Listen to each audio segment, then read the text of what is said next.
ਵਾਹਿਗੁਰੂ ਜੀ।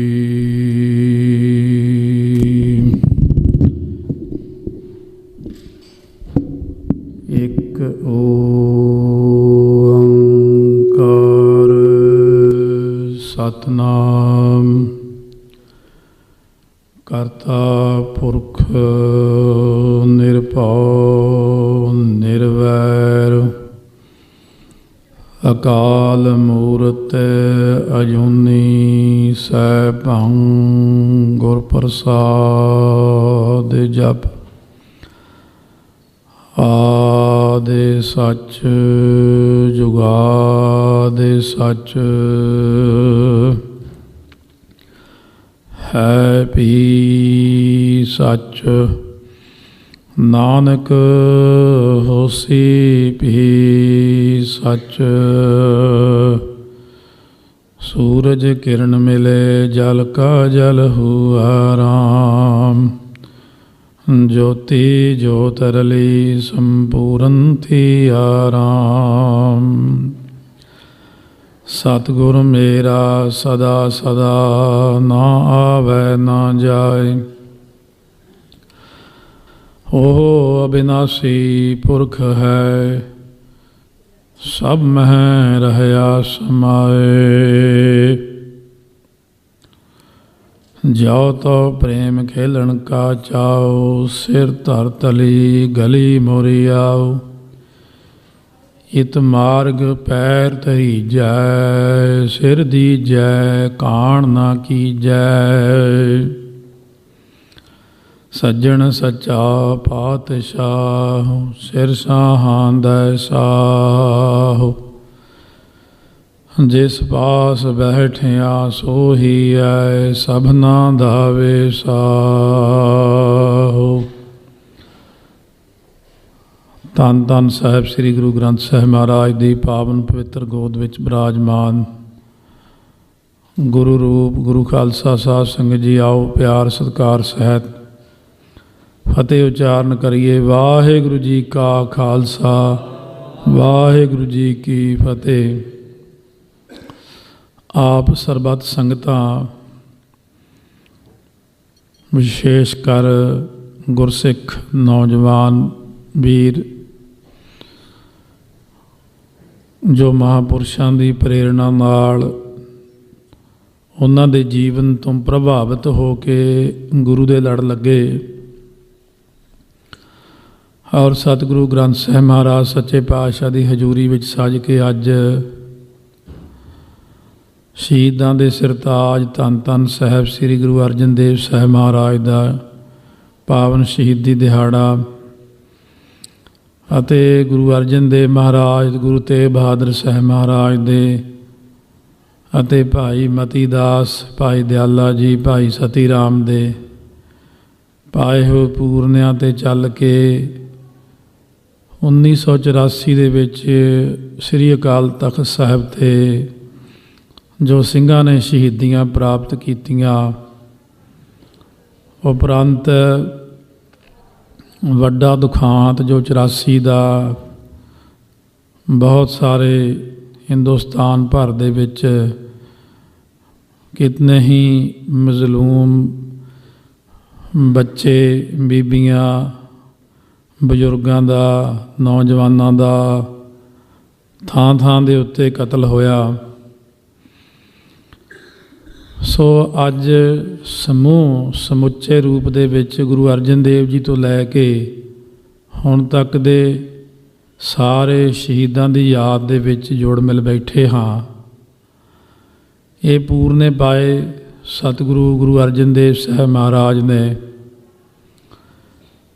ਸ਼ਹੀਦੀ ਦਾ ਭਾਵ ਸ਼ਾਦੀ ਦੇਣੀ, ਆਪਣਾ ਖੂਨ ਦੇ ਕੇ ਆਪਣੇ ਧਰਮ ਪ੍ਰਤੀ। ਸ਼ਾਦੀ ਕਹਿੰਦੇ ਨੇ ਗਵਾਹੀ ਨੂੰ, ਜਿੱਥੇ ਪਿਆਰ ਹੁੰਦਾ। ਜਿਵੇਂ ਸੰਸਾਰੀ ਉਦਾਹਰਣ ਦਈਏ, ਕੋਈ ਰਿਸ਼ਤੇਦਾਰ ਹੌਸਪੀਟਲ 'ਚ ਦਾਖਲ ਹੁੰਦਾ, ਡਾਕਟਰ ਥੋੜ੍ਹਾ ਜਿਹਾ ਕਹਿ ਦੇਣ ਵੀ ਤੁਹਾਨੂੰ ਖੂਨ ਦੇਣਾ ਪੈਣਾ, ਮਾਂ ਕਹਿੰਦੀ ਮੇਰਾ ਖੂਨ ਲੈ ਲਓ, ਪਿਤਾ ਕਹਿੰਦਾ ਮੇਰਾ ਖੂਨ ਲੈ ਲਓ, ਭਰਾ ਕਹਿੰਦਾ ਮੇਰਾ ਖੂਨ ਲੈ ਲਓ। ਕਿਉਂ? क्योंकि प्यार मेरा पुੱਤ बच जे। माँ का प्यार वो अपने खून की शादी दिंदी। लोगों को पता लगता है ਇਹਦੀ माता भावें महीना नहीं उठी बाद च, पर 5 बोतलां खून दियां देतियां माँ ने अपने पुੱਤ ਨੂੰ। ਇਹ एक संसारी चीज़ है, पर जदों सिख का प्यार गुरु नाल हुंदा उस वक्त महाराज ने प्रमाण भी दिता, माता प्रीत करे पुੱਤ खाए। माँ की प्रीति पुत्र नाल दर्शाई है। गुरसिख प्रीत गुरु मुख पाए। महाराज बख्शिश करके 10वें पातशाह ने एक बार जिमें वचन किया कि साडा बाज भुखा है, कोई इहनूं अपना मास दिओ। एक सिख ने उस वक्त बिछुआ हुंदा लंबा जा छुरा लै के अपने पट विचों मास कढ़ के बाज दे अगे धरता। सतगुरु कहने निहाल निहाल। सारी संगत च जय जयकार हो गई, धन है गुरसिख। सो इसी तरह ही फिर किसी ने 2000 रुपया लिया के मत्था टेकिया। सतगुरु कहन लगे तेरियां 21 कुलां तरन, तैनूं सिੱਖੀ मिले, तैनूं नामदान मिले, बहुत वार दिते। जिन्हें मास दिता बाज नूं कहन लग्या मैनूं कल्ला निहाल ही आप ने वचन किया। सतगुरु कहने माया भी जिगर का मास है। जिथे प्यार हुंदा उत्थे माया दिंदा कोई जीव। सो इस तरह कोई तन नाल सेवा करदा गुरु साहब की, कोई मन नाल सेवा करदा, कोई धन नाल करदा। दूसरा बचन आउंदा शहीदी दे विच कि गुरु नानक देव महाराज ने जदों वचन किया सी बाबर नूं कि शहीदी देण दे वचन उदों ही हो गए सी, 7 पुश्तां नूं राज दिता तेरियां नूं, जे तुसीं गऊ गरीब की रखिया ना कीती, जुल्म कीता, असीं अपना सिर दे के भी ये वचन वापस लै लवांगे। सो शहीदी विच कारण ये बन जाते ने कि पवित्र लहू हुंदा, एक पवित्र लहू जिहड़ा महापुरुषां दा, ऐसा संसार दे अंदर सदा ही चलदा आया। क्योंकि अज शहीदी का प्रसंग है, इस करके आपां ये विचार कर रहे हाँ। जदों किसी की बहुत ज़्यादा कीती हुई कमाई होवे अते वो गद्दी ते बैठ के बहुत ज़्यादा जुल्म करे, हरनाक्ष ने वर लए, रावण ने वर लए, कंस ने वर लए, दुर्योधन वर्गे बैठे, उन्हां दी कमाई नूं आपां खत्म करके उन्हां नूं गद्दी तो नहीं ला सकते सी। उदों की होया, उदों परमेश्वर ने कारण बनाए। जदों किसी की कमाई नूं खत्म करना होवे उदों परमेश्वर पाप करवा दिंदे ने। पाप करवाया हरनाक्ष तो प्रहलाद नूं तंग करके, पानी सिटिया, अग च सिटिया, कदे कुछ किया, परमेश्वर नूं फिर संतन दुख पाए ते दुखी। उस तो बाद जदों फिर गुरु घर के उत्ते ये गल आई, सतगुरु महाराज सच्चे पातशाह जी ने की वचन किया, भाई सिद्धार्थ मल जी गोविंदवाल साहब महाराज की कुल चों तीजे पातशाह जी चों लाहौर बुला लिया उन्होंने। उन्होंने जब सारी ये गलबात दसी कि असीं हुण शहीदी प्राप्त करनी आ, वो कहन लग्या महाराज जी तुसीं किरपा करो, तुसीं रहो दुनिया च, तुसीं प्रचार करना, मैनू हुक्म करो, मैं अपना शरीर छड्डना, शहीदी प्राप्त करदा। महाराज सच्चे पातशाह कहन लगे नहीं भाई, ये मेरा शरीर जाना तो उस दिन ही है जदों हुण जाना। शरीर तो मैं श्री अमृतसर साहब भी अपना ये छड्ड सकदा सी ते 6वें सरूप नूं अगे प्रगट कर सकदा सी, पर असीं जंग दा कारण भी बनाउणा। असीं ये दुष्टां दे सिर दे उत्ते अपना शरीर रूपी ठीकरा भन्न के फिर इन्हां दी जिहड़ी पीती हुई तपस्या पुराणी वो भंग करके पहले सरूप विच कीता होया वचन पूरा भी करना, सिर दे के भी असीं वापस लैना सब कुछ। सो इन्हां ही पूरनिया दे उत्ते 9वें पातशाह ने चल के अपना सीस दिता। आपां चंगी तरह जानते हैं कि महाराज जी चाहुंदे तां निगाह नाल ही सब कर सकते सी। जे सतगुरु चाहुंदे 10वें पातशाह ने चमकौर दी गढ़ी च अखीरले समय एक तीर मार के ही 10,000 तुरक मारता, फिर दूजा तीर मार के फिर 10,000। जे सतगुरु चाहण ਬਚਨਾਂ ਨਾਲ ਧਰਤੀ ਗਰਕ ਕਰ ਦੇਣ। ਪਰ ਵਿਚਾਰ ਕੇ ਦੇਖੋ, ਸਤਿਗੁਰੂ ਤਾਂ ਕਰ ਦੇਣਗੇ, ਕੁਛ ਵੀ ਕਰ ਸਕਦੇ ਨੇ ਸਤਿਗੁਰੂ, ਪਰ ਆਪਾਂ ਕੀ ਕਰਾਂਗੇ? ਆਪਣੇ ਕੋਲ ਤਾਂ ਕਮਾਈ ਹੈ ਨਹੀਂ, ਆਪਾਂ ਤਾਂ ਬਚਨ ਕਰਕੇ ਤੁਰੀ ਜਾਂਦੀ ਕੀੜੀ ਨਹੀਂ ਰੋਕ ਸਕਦੇ। ਸੋ ਇਸ ਕਰਕੇ ਸਤਿਗੁਰੂ ਮਹਾਰਾਜ ਨੇ ਫਿਰ ਇਹ ਪ੍ਰਥਾ ਚਲਾਤੀ ਕਿ ਆਪਣਾ ਪਵਿੱਤਰ ਖੂਨ ਡੋਲ ਕੇ ਆਪਣੇ ਧਰਮ ਦੀ ਰੱਖਿਆ ਕਰਨੀ। ਜਹਾਂਗੀਰ ਦੀ ਡਾਇਰੀ ਵਿੱਚ ਬਾਅਦ 'ਚ ਲਿਖਿਆ ਮਿਲਿਆ, ਇਹ ਜਿਹੜੀ ਦੁਕਾਨ ਚੱਲ ਰਹੀ ਸੀ ਪਹਿਲੇ ਪਾਤਸ਼ਾਹ ਤੋਂ ਲੈ ਕੇ ਦੂਜੇ, ਫਿਰ ਤੀਜੇ, ਚੌਥੇ, ਮੈਨੂੰ ਬੜੀ ਚੁੱਭਦੀ ਸੀ। ਇਹ ਸਿੱਖੀ ਸ਼ੁਰੂ ਤੋਂ ਹੀ ਸਾਰਿਆਂ ਨੂੰ ਚੁੱਭਦੀ ਆਉਂਦੀ ਆ। 10ਵੇਂ ਪਾਤਸ਼ਾਹ ਨੇ ਬਚਨ ਕੀਤਾ ਸੀ, ਖਾਲਸਾ ਬਣਾ ਤਾਂ ਦਿੱਤਾ, ਪਰ ਇਹ ਦੁਨੀਆ ਦੀਆਂ ਅੱਖਾਂ 'ਚ ਰੜਕੀ ਜਾਇਆ ਕਰੂ ਜਿਵੇਂ ਅੱਖ ਵਿੱਚ ਕੱਖ ਪੈ ਜਾਂਦਾ। ਇਸ ਤਰ੍ਹਾਂ ਜਹਾਂਗੀਰ ਨੇ ਵੀ ਇਹ ਗੱਲ ਲਿਖੀ ਕਿ ਮੈਨੂੰ 5ਵੇਂ ਪਾਤਸ਼ਾਹ ਨੇ ਜਿਹੜੀ ਇਹ ਥਾਂ ਥਾਂ ਦੇ ਉੱਤੇ ਸਿੱਖੀ ਫੈਲਾਈ, ਔਰ ਮੈਨੂੰ ਬਹੁਤ ਚੁੱਭਦਾ ਸੀ। ਮੈਂ ਚਾਹੁੰਦਾ ਸੀ ਕਿ ਮੈਂ ਸਾਰੇ ਹਿੰਦੁਸਤਾਨ 'ਚ ਆਪਣਾ ਹੀ ਧਰਮ ਫੈਲਾਵਾਂ। ਔਰੰਗਜ਼ੇਬ ਨੇ ਵੀ ਇਹੀ ਸੋਚਿਆ ਕਿ ਮੈਂ ਆਪਣਾ ਹੀ ਧਰਮ ਫੈਲਾਵਾਂ, ਪਰ ਅਕਾਲ ਪੁਰਖ ਦੀ ਮਨਜ਼ੂਰੀ ਕੀ ਸੀ? 9ਵੇਂ ਪਾਤਸ਼ਾਹ ਨੇ ਕਿਹਾ, 1.25 ਮਣ ਮਿਰਚਾਂ ਲਿਆਓ। ਮਿਰਚਾਂ ਲਿਆ ਕੇ ਜਦ ਸਾੜਤੀਆਂ, ਕਹਿੰਦੇ ਇਹਨਾਂ ਨੂੰ ਕੱਪੜੇ ਨਾਲ ਛਾਣੋ, 3 ਮਿਰਚਾਂ ਬਾਕੀ ਨਿਕਲੀਆਂ। ਉਸ ਵਕਤ ਮਹਾਰਾਜ ਸੱਚੇ ਪਾਤਸ਼ਾਹ ਕਹਿਣ ਲੱਗੇ, ਹੁਣ 2 ਨਹੀਂ 3 ਧਰਮ ਹੋਣਗੇ, ਤੀਸਰਾ ਖਾਲਸਾ ਪੰਥ ਪ੍ਰਗਟ ਹੋਵੇਗਾ। ਇਉਂ ਸਤਿਗੁਰੂ ਮਹਾਰਾਜ ਨੇ ਸ੍ਰਿਸ਼ਟੀ 'ਤੇ ਇਹ ਪ੍ਰਗਟਿਓ ਖਾਲਸਾ ਪਰਮਾਤਮ ਕੀ ਮੌਜ, ਇਹ ਪਰਮਾਤਮਾ ਦੀ ਮੌਜ ਦੇ ਵਿੱਚ ਵਾਹਿਗੁਰੂ ਪ੍ਰਗਟ ਹੋਏ ਨੇ। ਕਿਉਂਕਿ ਵਾਹਿਗੁਰੂ ਦਾ ਆਪਣਾ ਬਾਣਾ ਵੀ ਨੀਲਾ, ਔਰ ਅਕਾਲ ਪੁਰਖ ਦੀ ਬਿਲਕੁਲ, ਜੋ ਅਸੀਂ ਮਹਾਂਪੁਰਖਾਂ ਤੋਂ ਪੁੱਛਿਆ ਇਹ ਚੀਜ਼ ਕਿ ਅਕਾਲ ਪੁਰਖ ਵਾਹਿਗੁਰੂ ਤੇ 10ਵੇਂ ਪਾਤਸ਼ਾਹ ਦੇ ਸਰੂਪ ਵਿੱਚ ਕੋਈ ਅੰਤਰ। ਮਹਾਂਪੁਰਸ਼ ਕਹਿਣ ਲੱਗੇ, ਜਦੋਂ 5ਵੇਂ ਪਾਤਸ਼ਾਹ ਆਏ ਸੀ, ਸ੍ਰੀ ਹਰਿਮੰਦਰ ਸਾਹਿਬ ਸੇਵਾ ਸ਼ੁਰੂ ਕੀਤੀ, ਜਦੋਂ ਅਕਾਲ ਪੁਰਖ ਆਪਣਾ ਰੂਪ ਧਾਰਨ ਕਰਕੇ ਡਿਊੜੀ 'ਚ ਮਿਲੇ, ਦਰਸ਼ਨੀ ਡਿਊੜੀ ਤਾਈਓ ਕਹਿੰਦੇ ਨੇ, ਕਹਿੰਦੇ ਉਦੋਂ ਸੰਗਤ ਪਹਿਚਾਣ ਨਹੀਂ ਸਕੀ ਕਿ ਇਹਨਾਂ 'ਚ 5ਵੇਂ ਪਾਤਸ਼ਾਹ ਕੌਣ ਨੇ ਤੇ ਅਕਾਲ ਪੁਰਖ ਕੌਣ ਨੇ।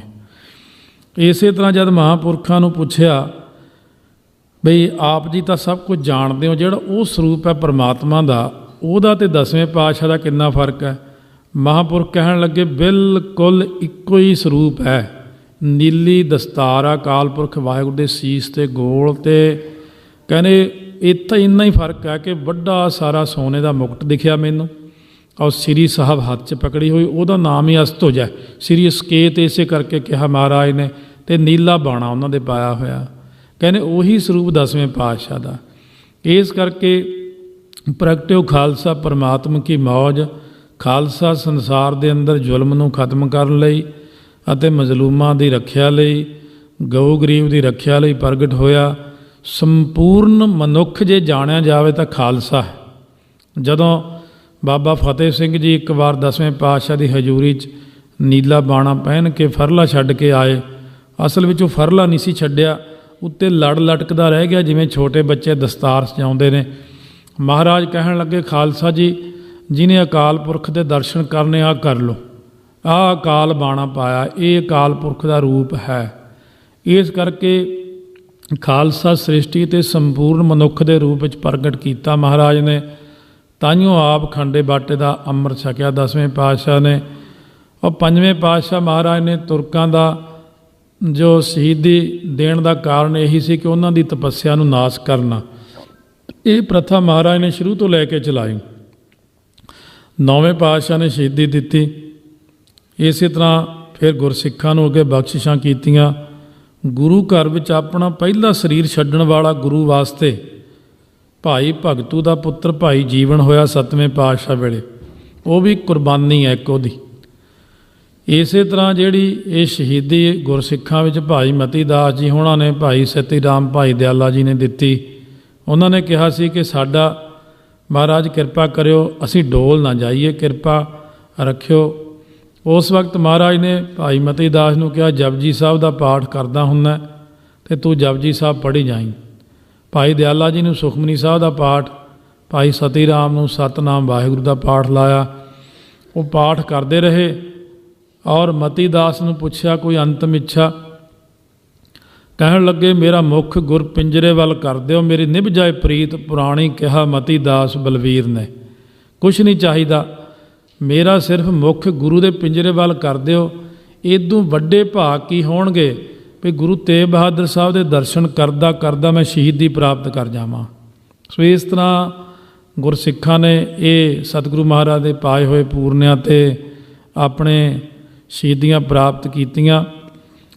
ਫਿਰ ਗੁਰੂ ਅਰਜਨ ਦੇਵ ਸਾਹਿਬ ਮਹਾਰਾਜ ਦੀ ਸ਼ਹੀਦੀ ਬਾਰੇ ਆਪਾਂ ਇਕੱਠੇ ਹੋਏ ਸਾਰੇ ਵੀ ਮਹਾਰਾਜ ਨੇ ਜਿਹੜੀ ਸ਼ਹੀਦੀ ਦਿੱਤੀ ਇਹ ਇੱਕ ਕਾਰਨ ਹੀ ਬਣਾਉਣਾ ਸੀ, ਕਿਉਂਕਿ ਚੰਦੂ ਨੇ ਨਿੰਦਾ ਕਰ ਦਿੱਤੀ ਗੁਰੂ ਘਰ ਦੀ।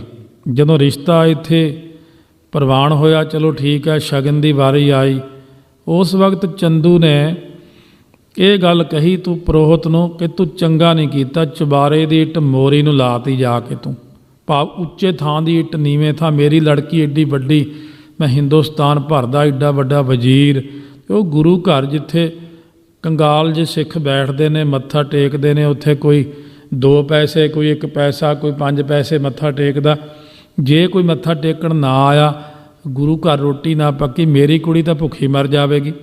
ਇੰਨੀ ਨਿੰਦਾ ਕੀਤੀ। ਦਿੱਲੀ ਦੀ ਸੰਗਤ ਨੇ ਚਿੱਠੀ ਲਿਖ ਕੇ ਮਹਾਰਾਜ ਦੇ ਕੋਲ ਭੇਜਤੀ ਸੀ ਫਿਰ ਕਿ ਸੱਚੇ ਪਾਤਸ਼ਾਹ ਸੰਗਤ ਦੀ ਬੇਨਤੀ ਆ, ਇਹ ਪਾਪੀ ਦੇ ਘਰ ਦਾ ਰਿਸ਼ਤਾ ਪ੍ਰਵਾਨ ਨਾ ਕਰਿਓ।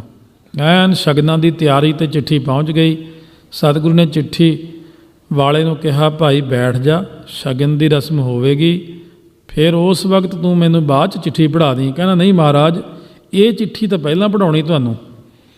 ਸਤਿਗੁਰੂ ਜੀ ਉੱਠ ਕੇ ਇਕਾਂਤ ਵਿੱਚ ਚਲੇ ਗਏ, ਚਿੱਠੀ ਪੜ੍ਹੀ ਔਰ ਬਹੁਤ ਮਨ ਦੇ ਅੰਦਰ ਠੇਸ ਵੱਜੀ ਕਿ ਜਿਹੜਾ ਸਾਡਾ ਰਿਸ਼ਤੇਦਾਰ ਬਣ ਚੱਲਿਆ ਉਹੀ ਗੁਰੂ ਸਾਹਿਬ ਦੀ ਨਿੰਦਾ ਕਰੀ ਜਾਂਦਾ।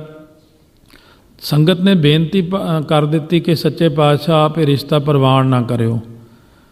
ਇਹ 'ਚ ਵੱਡੀ ਚੀਜ਼ ਇਹ ਆਈ ਕਿ ਸਤਿਗੁਰੂ ਨੇ ਸੰਗਤ ਦਾ ਬਚਨ ਨਹੀਂ ਮੋੜਿਆ, ਰਿਸ਼ਤਾ ਮੋੜਤਾ ਚੰਦੂ ਦਾ। ਕਹਿ ਸਕਦੇ ਸੀ ਮਹਾਰਾਜ ਚੱਲ ਕੋਈ ਗੱਲ ਨਹੀਂ ਵੀ ਕੁੜੀ ਨੇ ਸਾਡੇ ਕੋਲ ਰਹਿਣਾ, ਨਾ ਕਿ ਚੰਦੂ ਨੇ, ਪਰ ਸੰਗਤ ਦੇ ਬਚਨ। ਫਿਰ ਨਾਲੇ ਦੂਜਾ ਵੱਡਾ ਕਾਰਨ ਹੋਇਆ ਵੀ ਗੁਰੂ ਨਾਨਕ ਸਾਹਿਬ ਦੀ ਜਦੋਂ ਨਿੰਦਾ ਕਰ ਦੇਵੇ ਕੋਈ, ਉਹ ਸਾਡਾ ਕੀ ਲੱਗਦਾ। ਜਿਵੇਂ ਅੱਜ ਦੇ ਲੋਕ 6ਵੇਂ ਪਾਤਸ਼ਾਹ ਬਾਰੇ ਬੋਲੀ ਜਾਂਦੇ, 10ਵੇਂ ਪਾਤਸ਼ਾਹ ਬਾਰੇ ਵੀ ਇਹ ਇਹਨਾਂ ਨੇ ਇੰਨੀਆਂ ਸ਼ਾਦੀਆਂ ਕੀਤੀਆਂ, ਆਹ ਕੀਤਾ। ਜਿਹੜਾ ਇੱਕ ਗੱਲ ਇਹ ਬੋਲ ਦੇਵੇ ਤੁਹਾਨੂੰ, ਮੁੜ ਜ਼ਿੰਦਗੀ 'ਚ ਨਾ ਬੁਲਾਓ ਉਹਨੂੰ ਕਦੇ ਵੀ। ਉਹਨੂੰ ਕਹੋ ਵੀ ਸਾਡਾ ਤੇਰੇ ਨਾਲ ਬਿਲਕੁਲ ਬਾਈਕਾਟ, ਨਾ ਤੂੰ ਸਾਡਾ ਭਰਾ ਅਤੇ ਨਾ ਹੀ ਤੈਨੂੰ ਬੁਲਾਈਏ। ਜਿਹੜਾ ਸਾਡੇ ਗੁਰੂ ਸਾਹਿਬ ਬਾਰੇ ਕੁਛ ਵੀ ਬੋਲ ਦੇਵੇ, ਉਹਨੂੰ ਕਹੋ ਤੂੰ ਸਾਡਾ ਕੁਛ ਨਹੀਂ ਲੱਗਦਾ। ਜਿਹੜਾ ਗੁਰੂ ਸਾਹਿਬ ਦੀ ਬਾਣੀ ਬਾਰੇ ਕੁਛ ਬੋਲ ਦੇਵੇ, ਇੰਨਾ ਵੱਡਾ ਪ੍ਰਮਾਣ ਰਾਮ ਰਾਏ ਜੀ ਦਾ ਇੱਕੋ ਪੰਕਤੀ ਕਹੀ ਸੀ ਮਹਾਰਾਜ ਨੇ ਕਿ ਜਿੱਧਰ ਨੂੰ ਮੂੰਹ ਆ ਉੱਧਰ ਨੂੰ ਤੁਰ ਜਾ। ਫਿਰ ਜਦੋਂ ਸਤਿਗੁਰੂ ਨੇ ਆਪਣੇ ਪੁੱਤਰ ਨੂੰ ਤਿਆਗ ਸਕਦੇ ਨੇ, ਜਦੋਂ ਕੋਈ ਐਸੇ ਬੋਲਣ ਵਾਲੇ ਨੂੰ ਸਤਿਗੁਰੂ ਤਿਆਗ ਸਕਦੇ ਨੇ, ਤੇ ਫਿਰ ਆਮ ਬੰਦਾ ਕੀ ਲੱਗਦਾ। ਇਸ ਕਰਕੇ ਇਹ ਸਾਰੀਆਂ ਚੀਜ਼ਾਂ ਦੇ ਵਿਚਾਰ ਕਰਨ ਹਿਤ ਆਪਾਂ ਇਕੱਤਰ ਹੋਏ ਆ। ਸ਼ਹੀਦੀ ਮਸਤਕ 'ਤੇ ਬਹੁਤ ਭਾਗਾਂ ਨਾਲ ਲਿਖੀ ਹੋਵੇ ਤਾਂ ਮਿਲਦੀ ਆ। ਸ਼ਹੀਦੀ ਕੋਈ ਛੋਟੀ ਮੋਟੀ ਚੀਜ਼ ਨਹੀਂ, ਕਿਉਂਕਿ ਸ਼ਹੀਦ ਦਾ ਰੁਤਬਾ ਆਪਣੇ 'ਚ ਬਹੁਤ ਵੱਡਾ ਮੰਨਿਆ ਜਾਂਦਾ। ਇਸ ਕਰਕੇ ਭਾਈ ਮਤੀ ਦਾਸ ਜੀ ਜਪਜੀ ਸਾਹਿਬ ਦੇ 25 ਪਾਠ ਰੋਜ਼ ਕਰਦੇ ਸੀ। ਭਾਈ ਦਿਆਲਾ ਜੀ ਸ੍ਰੀ ਸੁਖਮਨੀ ਸਾਹਿਬ ਦੇ 21 ਪਾਠ ਰੋਜ਼ ਕਰਦੇ ਸੀ। ਅਤੇ ਭਾਈ ਸਤੀ ਰਾਮ ਜੀ ਸਤਨਾਮ ਵਾਹਿਗੁਰੂ ਦਾ ਅਭਿਆਸ ਇੰਨਾ ਜ਼ਿਆਦਾ ਕਰਦੇ ਸੀ। ਇਹ ਭਾਗਾਂ ਦੇ ਨਾਲ ਚੀਜ਼ ਪ੍ਰਾਪਤ ਹੁੰਦੀ ਹੈ। ਇਸ ਕਰਕੇ ਜਿਹੜਾ ਇਹ ਰੁਤਬਾ ਮਿਲਣਾ, ਕਿਉਂਕਿ ਬ੍ਰਹਮ ਗਿਆਨ ਪ੍ਰਾਪਤ ਕਰਨਾ ਬਹੁਤ ਔਖਾ, ਪਰ ਸ਼ਹੀਦ ਹੁੰਦਿਆਂ ਸਾਰੀ ਬ੍ਰਹਮ ਗਿਆਨ ਮਿਲ ਜਾਣਾ ਇਹ ਇੱਕ ਬੜੀ ਵੱਡੀ ਬਖਸ਼ਿਸ਼ ਹੈ। ਪਰ ਜੇ ਪਹਿਲਾਂ ਕਮਾਈ ਕੀਤੀ ਹੋਵੇ, ਕਮਾਈ ਕਰਨ ਵਾਲਿਆਂ ਨੂੰ ਸਤਿਗੁਰੂ ਸੱਚੇ ਪਾਤਸ਼ਾਹ ਬਖਸ਼ਿਸ਼ ਕਰਦੇ ਨੇ। ਇਸ ਕਰਕੇ ਸਭ ਤੋਂ ਪਹਿਲਾਂ ਜ਼ਰੂਰੀ ਹੈ ਅੰਮ੍ਰਿਤ ਛਕਣਾ, ਰਹਿਤ ਰੱਖਣੀ, ਫਿਰ ਜਪਜੀ ਸਾਹਿਬ ਦੇ ਪਾਠ ਕਰਨੇ, ਮੂਲ ਮੰਤਰ ਦਾ ਅਭਿਆਸ ਕਰਨਾ, ਗੁਰਮੰਤਰ ਦਾ ਅਭਿਆਸ ਕਰਨਾ। ਇਸ ਤਰ੍ਹਾਂ ਟਕਸਾਲ ਦੇ ਜਿੰਨੇ ਮੁਖੀ ਮਹਾਂਪੁਰਸ਼ ਹੋਏ ਨੇ, ਸਾਰਿਆਂ ਨੇ ਸ਼ੁਰੂ ਤੋਂ ਲੈ ਕੇ 101 ਜਪਜੀ ਸਾਹਿਬ, ਸੰਤ ਬਾਬਾ ਸੁੰਦਰ ਸਿੰਘ ਜੀ ਖਾਲਸਾ, ਬਾਬਾ ਬਿਸ਼ਨ ਸਿੰਘ ਮਰਾਲੇ ਵਾਲੇ, ਸਾਡੇ ਵੱਡੇ ਮੁਖੀ ਬਾਬਾ ਦੀਪ ਸਿੰਘ ਜੀ 110 ਪਾਠ ਜਪਜੀ ਸਾਹਿਬ ਦੇ, 5 ਗ੍ਰੰਥੀ ਦਾ ਨਿਤਨੇਮ, 7 ਬਾਣੀਆਂ ਰੋਜ਼ ਕਰਨ ਵਾਲੇ। ਫਿਰ ਇੰਨੀ ਸ਼ਕਤੀ ਕਿ ਸੀਸ ਤਲੀ 'ਤੇ ਰੱਖ ਕੇ ਜੰਗ ਕਰ ਸਕਦੇ ਨੇ। ਅਤੇ ਜੇ ਗੁਰਬਾਣੀ ਦਾ ਆਧਾਰ ਨਾ ਹੋਵੇ ਅੰਦਰ, ਫਿਰ ਤਾਂ ਬੰਦਾ ਖੂਨ ਦੇ 2 ਤੁਪਕੇ ਦੇਖ ਕੇ ਹੀ ਡਰ ਜਾਂਦਾ। ਇਸ ਕਰਕੇ ਜਦੋਂ ਸ਼ਹੀਦੀ ਦੀਆਂ ਗੱਲਾਂ ਕਰਨੀਆਂ, ਵੱਡੀਆਂ ਗੱਲਾਂ ਕਰਨੀਆਂ, ਪਤਾ ਕਿੱਥੇ ਲੱਗਦਾ? ਮੈਦਾਨ ਜੰਗ ਦੇ ਵਿੱਚ। ਮਹਾਰਾਜ ਨੇ ਸੋ ਉਸ ਵਕਤ ਬਾਬਾ ਦੀਪ ਸਿੰਘ ਨੇ ਖੰਡੇ ਨਾਲ ਲਕੀਰ ਖਿੱਚ ਦਿੱਤੀ, ਆਓ ਜਿਹਨੇ ਆਉਣਾ, ਜਿਹਨੇ ਸ਼ਹੀਦੀ ਪਾਉਣੀ ਉਹੀ ਆਇਓ, ਬਾਕੀ ਪਿੱਛੇ ਰਹਿ ਜਾਓ। ਜਿਹਨੂੰ ਪਰਿਵਾਰਾਂ ਦਾ ਮੋਹ ਹੈ, ਉਸ ਵਕਤ ਸਾਰੇ ਹੀ ਉਹ ਲਾਈਨ ਟੱਪੇ ਆਏ। ਮੈਨੂੰ ਯਾਦ ਆਈ ਸਾਡੇ ਹਰਮਨ ਪਿਆਰੇ, ਸੋ ਸਾਡੇ ਪੰਥ ਦੇ ਵਿੱਚ 21ਵੀਂ ਸਦੀ ਦੇ ਮਹਾਨ ਗੁਰਸਿੱਖ ਜਿਹਨਾਂ ਨੂੰ ਲਿਖਿਆ ਦਾ ਸੰਤ ਬਾਬਾ ਜਰਨੈਲ ਸਿੰਘ ਜੀ ਖਾਲਸਾ। ਨਾਰੰਗਵਾਲ ਦੀ ਗੱਲ ਆ, 1974 'ਚ ਦਸੰਬਰ ਦੇ ਮਹੀਨੇ ਦੀ ਗੱਲ ਆ, ਜਦ ਜਥਾ ਉੱਥੇ ਠਹਿਰਿਆ ਹੋਇਆ ਸੀ। ਜਦੋਂ ਮਹਾਂਪੁਰਸ਼ ਸੰਤ ਬਾਬਾ ਕਰਤਾਰ ਸਿੰਘ ਜੀ ਖਾਲਸਾ ਕਥਾ ਕਰ ਰਹੇ ਸੀ, ਅਸੀਂ ਪੋਥੀਆਂ ਪ੍ਰਕਾਸ਼ ਕਰਕੇ ਅੱਗੇ ਬੈਠੇ। ਉਸ ਵਕਤ ਮਹਾਂਪੁਰਸ਼ਾਂ ਨੇ ਕਥਾ ਕਰਦਿਆਂ ਕਿਹਾ, ਆ ਗਏ ਹੋ, ਜੀ ਆਇਆਂ ਨੂੰ। ਮੈਂ ਖੱਬਾ ਸੱਜਾ ਦੇਖਿਆ, ਮੈਂ ਕੌਣ ਆ ਗਿਆ ਜਿਹਨੂੰ ਜੀ ਆਇਆਂ ਕਥਾ ਕਰਦਿਆਂ ਕਿਹਾ। ਫੇਰ ਨਾ ਪਤਾ ਲੱਗਿਆ। ਫਿਰ ਜਦੋਂ ਉੱਠ ਕੇ ਖੜ੍ਹੇ ਹੋਏ ਅਰਦਾਸ ਕਰਕੇ ਕਹਿੰਦੇ, ਧੰਨ ਭਾਗ, ਬਹਿ ਜਾ ਭਾਈ ਸਾਜਾ। ਉਸ ਵਕਤ ਮੈਂ ਦੇਖਿਆ ਮਹਾਂਪੁਰਸ਼ਾਂ ਵੱਲ। ਅੱਜ ਉਹਨਾਂ ਦੀ ਇੱਕ ਪੁਰਾਣੀ ਤਸਵੀਰ ਦੇਖੀ ਮੈਂ ਮਹਾਂਪੁਰਸ਼ਾਂ ਦੀ। ਸੋ ਉਦੋਂ ਚੋਲਾ ਮਹਾਂਪੁਰਸ਼ ਬਹੁਤਾ ਲੰਬਾ ਨਹੀਂ ਸੀ ਪਾਇਆ ਕਰਦੇ, ਬਿਲਕੁਲ ਸਾਦਾ ਜਿਹਾ ਗਰੀਬੜਾ ਜਿਹਾ ਸੁਭਾਅ ਰੱਖਦੇ ਹੁੰਦੇ ਸੀ। ਅਤੇ ਉਸ ਵਕਤ ਜਦੋਂ ਬਾਅਦ ਦੇ ਵਿੱਚ ਸੁਖਾਸਨ ਹੋ ਕੇ ਸਰੂਪ ਅੰਦਰ ਲੈ ਗਏ, ਕਹਿੰਦੇ ਧੰਨ ਭਾਗ ਤੂੰ ਆ ਗਿਆ। ਕਹਿੰਦੇ ਤੂੰ ਪਿੰਡ ਵੀ ਚਲੇ ਜਾਂਦਾ ਭਾਈ, ਫੇਰ ਆ ਜਾਂਦਾ, ਅਸੀਂ ਚਾਹੁੰਦੇ ਹਾਂ ਤੂੰ ਹੁਣ ਪੱਕਾ ਹੀ ਆ ਜਾਵੇਂ। ਉਦੋਂ ਬਾਬਾ ਦੀਪ ਸਿੰਘ ਵਾਂਗੂ ਮਹਾਂਪੁਰਸ਼ਾਂ ਨੇ ਆਪਣੇ ਤੀਰ ਨਾਲ ਲਕੀਰ ਖਿੱਚਤੀ ਦਰੀਆਂ ਦੇ ਉੱਤੇ ਹੀ। ਕਹਿੰਦੇ ਭਾਈ ਜਰਨੈਲ ਸਿੰਘ ਜਾਂ ਤਾਂ ਇੱਧਰ ਆ ਜਾ ਜਾਂ ਫਿਰ ਉੱਧਰ ਰਹਿ। ਉਹ ਸੀਨ ਉਦੋਂ ਦੁਬਾਰਾ ਦੇਖਣ ਨੂੰ ਮਿਲਿਆ। ਮਹਾਂਪੁਰਸ਼ਾਂ ਦਾ ਸੋਹਣਾ ਲੰਬਾ ਕੱਦ, ਔਰ ਉਸ ਵਕਤ ਆਪਣਾ ਸੋਹਣਾ ਚਰਨ ਅੱਗੇ ਰੱਖ ਦਿੱਤਾ। ਕਹਿੰਦੇ ਮੈਂ ਤਾਂ ਇੱਧਰ ਹੀ ਆਊਂਗਾ, ਤੁਹਾਡੇ ਵੱਲ ਨਹੀਂ। ਫਿਰ ਸਿੰਘਾਂ ਨੇ ਜਕਾਰੇ ਛੱਡੇ, ਕਹਿੰਦੇ ਜਿਹੜੇ ਬਾਰ-ਬਾਰ ਪਿੰਡ ਚਲੇ ਜਾਣਾ ਸਾਡਾ ਵੀ ਨਹੀਂ ਜੀਅ ਲੱਗਦਾ। ਉਸ ਵਕਤ ਮੇਰੇ ਮਨ 'ਚ ਆਈ, ਮੈਂ ਕਿਹਾ ਇਹ ਸਾਦਾ ਜਿਹਾ ਸਿੰਘ ਹੈ, ਇਹਦੀ ਬੜੀ ਉਪਮਾ ਕਰਦੇ ਆ। ਫਿਰ ਭਾਈ ਰਾਮ ਸਿੰਘ ਜਥੇਦਾਰ ਸੁਲਤਾਨਪੁਰੀ ਕਹਿਣ ਲੱਗੇ, ਇਹੀ ਸਿੰਘ ਹੈ ਜਿਹੜਾ 101 ਜਪਜੀ ਸਾਹਿਬ ਰੋਜ਼ ਕਰਦਾ। ਉਦੋਂ ਤੋਂ ਫਿਰ ਸਾਡਾ ਬਹੁਤ ਜ਼ਿਆਦਾ ਪਿਆਰ ਬਣ ਗਿਆ। ਮਹਾਂਪੁਰਸ਼ ਤਾਂ ਜਨਨੀ ਜਨਾ ਤਾਂ ਭਗਤ ਜਨ, ਇਹ ਵੀ ਗੁਣ ਹੈ। ਕੈ ਦਾਤਾ ਕੈ ਸੂਰ, ਤਿੰਨੇ ਗੁਣ ਮਹਾਂਪੁਰਸ਼ਾਂ ਵਿੱਚ ਸੰਪੰਨ। ਭਗਤੀ ਵੀ ਰੱਜ ਕੇ ਕੀਤੀ, ਔਰ ਮਹਾਂਪੁਰਸ਼ਾਂ ਨੇ ਸੂਰਮਾਪੁਣਾ ਵੀ ਰੱਜ ਕੇ ਦਿਖਾਇਆ। ਔਰ ਦਾਤਾ ਐਡਾ ਕਿ ਜੇ ਸਿੰਘ ਮੰਗੇ, ਮਹਾਰਾਜ ਜੀ ਆਹ ਇਹ ਚੀਜ਼ ਲੈਣੀ, ਸਾਰੀ ਜੇਬ ਵੀ ਮੂਹਰੇ ਪਲਟ ਦੇਣੀ, ਲੈ ਬਈ ਜਿੰਨੇ ਮਰਜ਼ੀ ਪੈਸੇ ਚੱਕ ਲਾ। ਸੋ ਇਸ ਤਰ੍ਹਾਂ ਗਰੀਬਾਂ ਨੂੰ ਬਹੁਤ ਦਾਨ ਦੇਣਾ, ਕੋਈ ਵੀ ਆ ਗਿਆ ਦਾਨ ਦੇਣਾ। ਉਹਨਾਂ ਮਹਾਂਪੁਰਸ਼ਾਂ ਦੇ ਬਚਨ ਮੈਂ ਤਾਂ ਸੁਣਾਇਆ। ਇਸ ਤਰ੍ਹਾਂ ਜੋ ਸ਼ੁਰੂ ਤੋਂ ਲੈ ਕੇ ਸਾਰੇ ਮਹਾਂਪੁਰਸ਼ਾਂ ਨੇ ਇੰਨਾ ਪਾਠ ਕੀਤਾ, ਅਤੇ 151 ਪਾਠ ਮਹਾਂਪੁਰਸ਼ਾਂ ਨੇ ਆਪਣੀ ਜ਼ਿੰਦਗੀ ਜਦੋਂ ਕੀਤੇ ਆ। ਤੀਸਰੀ ਕਲਾਸ ਵਿੱਚ ਪੜ੍ਹਦਿਆਂ ਹੋਇਆਂ ਪਿਤਾ ਜੀ ਨੇ ਇੱਕ ਦਿਨ ਆ ਕੇ ਕਿਹਾ ਸੀ, ਬਈ ਲੰਮਾ ਪਏ ਰਹੇ ਨੇ ਭੁਜੰਗੀ ਸਿਆਂ, 5 ਪਾਠ ਜਪਜੀ ਸਾਹਿਬ ਦੇ ਕਰ ਲਿਆ ਕਰ। ਮਹਾਂਪੁਰਸ਼ਾਂ ਨੇ ਆਪ ਦੱਸਿਆ, ਕਹਿੰਦੇ ਉਸ ਦਿਨ ਤੋਂ ਮੈਂ 5 ਪਾਠ ਤੀਸਰੀ ਕਲਾਸ ਤੋਂ ਸ਼ੁਰੂ ਕੀਤੇ। ਵੱਡਾ ਹੋਣ ਤੱਕ ਮੈਂ 151 ਜਪਜੀ ਸਾਹਿਬ, ਇੱਕ ਸਹਿਜ ਪਾਠ ਮਹੀਨੇ ਦਾ, 5 ਗ੍ਰੰਥੀ, 5 ਬਾਣੀਆਂ ਅਤੇ ਰਹਿ ਰਾਸ ਅਤੇ ਕੀਰਤਨ ਸੋਹਿਲਾ। ਕਹਿੰਦੇ 22 ਘੰਟੇ ਦਾ ਨਿਤਨੇਮ ਸੀ ਮੇਰਾ ਰੋਜ਼ ਦਾ। 2 ਘੰਟੇ ਸੌਣਾ ਰਾਤ ਨੂੰ 11 ਤੋਂ 1 ਵਜੇ ਤੱਕ, ਅਤੇ 22 ਘੰਟੇ ਖੇਤਾਂ 'ਚ ਕੰਮ ਕਰਨਾ। ਤਾਂ ਇਸ ਕਰਕੇ ਮੈਂ ਬੇਨਤੀ ਕੀਤੀ, ਮੈਂ ਸੋ ਉਸ ਵਕਤ ਬੇਨਤੀ ਕਰਤੀ, ਮੈਂ ਕਿਹਾ ਜੀ ਤੁਸੀਂ ਇਹ ਦੱਸੋ 22 ਘੰਟੇ ਕੰਮ ਇਨਸਾਨ ਕਰ ਨਹੀਂ ਸਕਦਾ, ਇੰਨਾ ਸਰੀਰ ਤਾਕਤਵਰ। ਕਹਿੰਦੇ ਕੰਮ ਕਰਾਉਣ ਵਾਲੇ ਵੀ ਆ ਜਾਂਦੇ ਹੁੰਦੇ ਆ। ਫਿਰ ਕਹਿੰਦੇ ਉਹ ਵੀ ਨਾਲ ਕੰਮ ਕਰਾ ਦਿੰਦੇ ਸੀਗੇ। ਮੈਂ ਜੀ ਉਹ ਕੌਣ? ਕਹਿੰਦੇ ਸ਼ਹੀਦੀ ਫੌਜਾਂ। ਇਸ ਕਰਕੇ ਜਦ ਇੰਨਾ ਨਿਤਨੇਮ ਕੀਤਾ, ਇੰਨੀ ਕਿਰਪਾ ਹੋ ਕੇ ਉਸ ਰੁਤਬੇ ਉੱਤੇ ਜਾਣ ਲਈ ਨਾਲ ਫਿਰ ਕਿਰਪਾ ਦੀ ਲੋੜ ਹੁੰਦੀ ਆ। ਅਸਲ ਵਿੱਚ ਜਦੋਂ ਕਿਰਪਾ ਹੁੰਦੀ ਆ, ਸੋ ਉਦੋਂ ਦਾਸ ਦੀ ਡਿਊਟੀ ਸੋ ਸ੍ਰੀ ਅਕਾਲ ਤਖਤ ਸਾਹਿਬ 'ਤੇ ਸਹਾਇਕ ਰਾਗੀ ਵਜੋਂ ਸੀ। ਭਾਈ ਗੁਰਸ਼ਰਨ ਸਿੰਘ ਦੇ ਨਾਲ ਭਾਈ ਮੁਖਤਿਆਰ ਸਿੰਘ ਮੁਖੀ ਹੁੰਦੇ ਸੀ, ਉਹ ਅੱਜ ਕੱਲ੍ਹ ਕੈਲੀਫੋਰਨੀਆ ਵੱਲ ਨੇ। ਸਵੇਰੇ 4 ਜੂਨ ਨੂੰ ਜਦ ਉਹਨਾਂ ਨੇ ਪਹਿਲਾ ਸ਼ਬਦ ਪੜ੍ਹਿਆ ਭਾਈ ਗੁਰਸ਼ਰਨ ਸੋਹਣਾ ਨੇ, ਫਿਰ ਉਹਨਾਂ ਨੇ ਆਸਾ ਮਹੱਲਾ ਚੌਥਾ ਛੰਤ, ਘਰ ਚੌਥਾ, ਹਰ ਅੰਮ੍ਰਿਤ ਭਿੰਨੇ ਲੋਇਣਾ ਪੜ੍ਹਿਆ ਸਾਰਾ ਛੰਤ। ਹੁਣ ਮੇਰੀ ਵਾਰੀ ਸਹਾਇਕ ਰਾਗੀ ਦੀ। ਮੈਂ ਕਿਹਾ ਇੱਕ ਬਸ ਓਂਕਾਰ ਨਹੀਂ ਕਹਿ ਹੋਇਆ, 25-30 ਬੰਬ ਸਿੱਧੇ ਹੀ ਅਕਾਲ ਤਖਤ ਸਾਹਿਬ ਦੇ ਉੱਤੇ ਵੱਜੇ ਆ ਕੇ ਗੁੰਬਜ 'ਤੇ। ਇੰਨੀ ਧਮਾਕੇਦਾਰ ਆਵਾਜ਼ ਹੋਈ ਕਿ ਉਸ ਵਕਤ ਅਸੀਂ ਉੱਠ ਕੇ ਛੇਤੀ ਨਾਲ ਅੰਦਰ ਆ ਗਏ। ਜਦ ਸਵੇਰ ਦੇ 9 ਵੱਜ ਗਏ, ਮਹਾਂਪੁਰਸ਼ਾਂ ਦੀ ਇੱਕ ਚੀਜ਼ ਮੈਨੂੰ ਯਾਦ ਆਈ। ਕਹਿੰਦੇ ਰਾਗੀ ਸਿਆਂ ਆਸਾ ਦੀ ਵਾਰ ਨਹੀਂ ਲਾਈ ਅੱਜ? ਅਸੀਂ ਕਿਹਾ ਜੀ ਬਾਹਰ ਤਾਂ ਫਿਰ ਇਹ ਚੱਲ ਪਿਆ ਕੰਮ, ਫਿਰ ਅਸੀਂ ਅੰਦਰ ਬਹਿ ਗਏ। ਕਹਿੰਦੇ ਉਹ 10ਵੇਂ ਪਾਤਸ਼ਾਹ ਨੇ ਸਰਸਾ ਨਦੀ ਪਾਰ ਕਰਕੇ ਪੋਹ ਮਾਘ ਦੇ ਦਿਨਾਂ 'ਚ ਪਿੱਛੇ 10 ਲੱਖ ਤੁਰਕ ਚੜ੍ਹਿਆ ਹੁੰਦਾ ਸੀ, ਆਸਾ ਦੀ ਵਾਰ ਲਾਈ, ਤੁਸੀਂ ਉਹੀ ਛੱਡੀ ਜਾਂਦੇ ਹੋ। ਫਿਰ ਸਾਨੂੰ ਹੁਕਮ ਹੋਇਆ ਆਸਾ ਦੀ ਵਾਰ ਦਾ, ਕਹਿੰਦੇ ਜਦ ਤੱਕ ਪ੍ਰਕਾਸ਼ ਹੁੰਦਾ ਗੁਰੂ ਗ੍ਰੰਥ ਸਾਹਿਬ ਦਾ, ਤੁਸੀਂ ਆਸਾ ਦੀ ਵਾਰ ਲਾਉਣੀ ਹੈ, ਤੁਸੀਂ ਸੋਦਰ ਲਾਉਣਾ, ਅਤੇ ਥੱਲੇ ਮੇਰੇ ਕੋਲ ਬਹਿ ਜਾ ਕਰੋ ਆ ਕੇ, ਬਸ ਤੁਸੀਂ ਇਹ ਰੂਟੀਨ ਨਹੀਂ ਤੋੜਨੀ, ਜਦੋਂ ਪ੍ਰਕਾਸ਼ ਨਾ ਹੋਊਗਾ ਉਦੋਂ ਦੇਖਾਂਗੇ।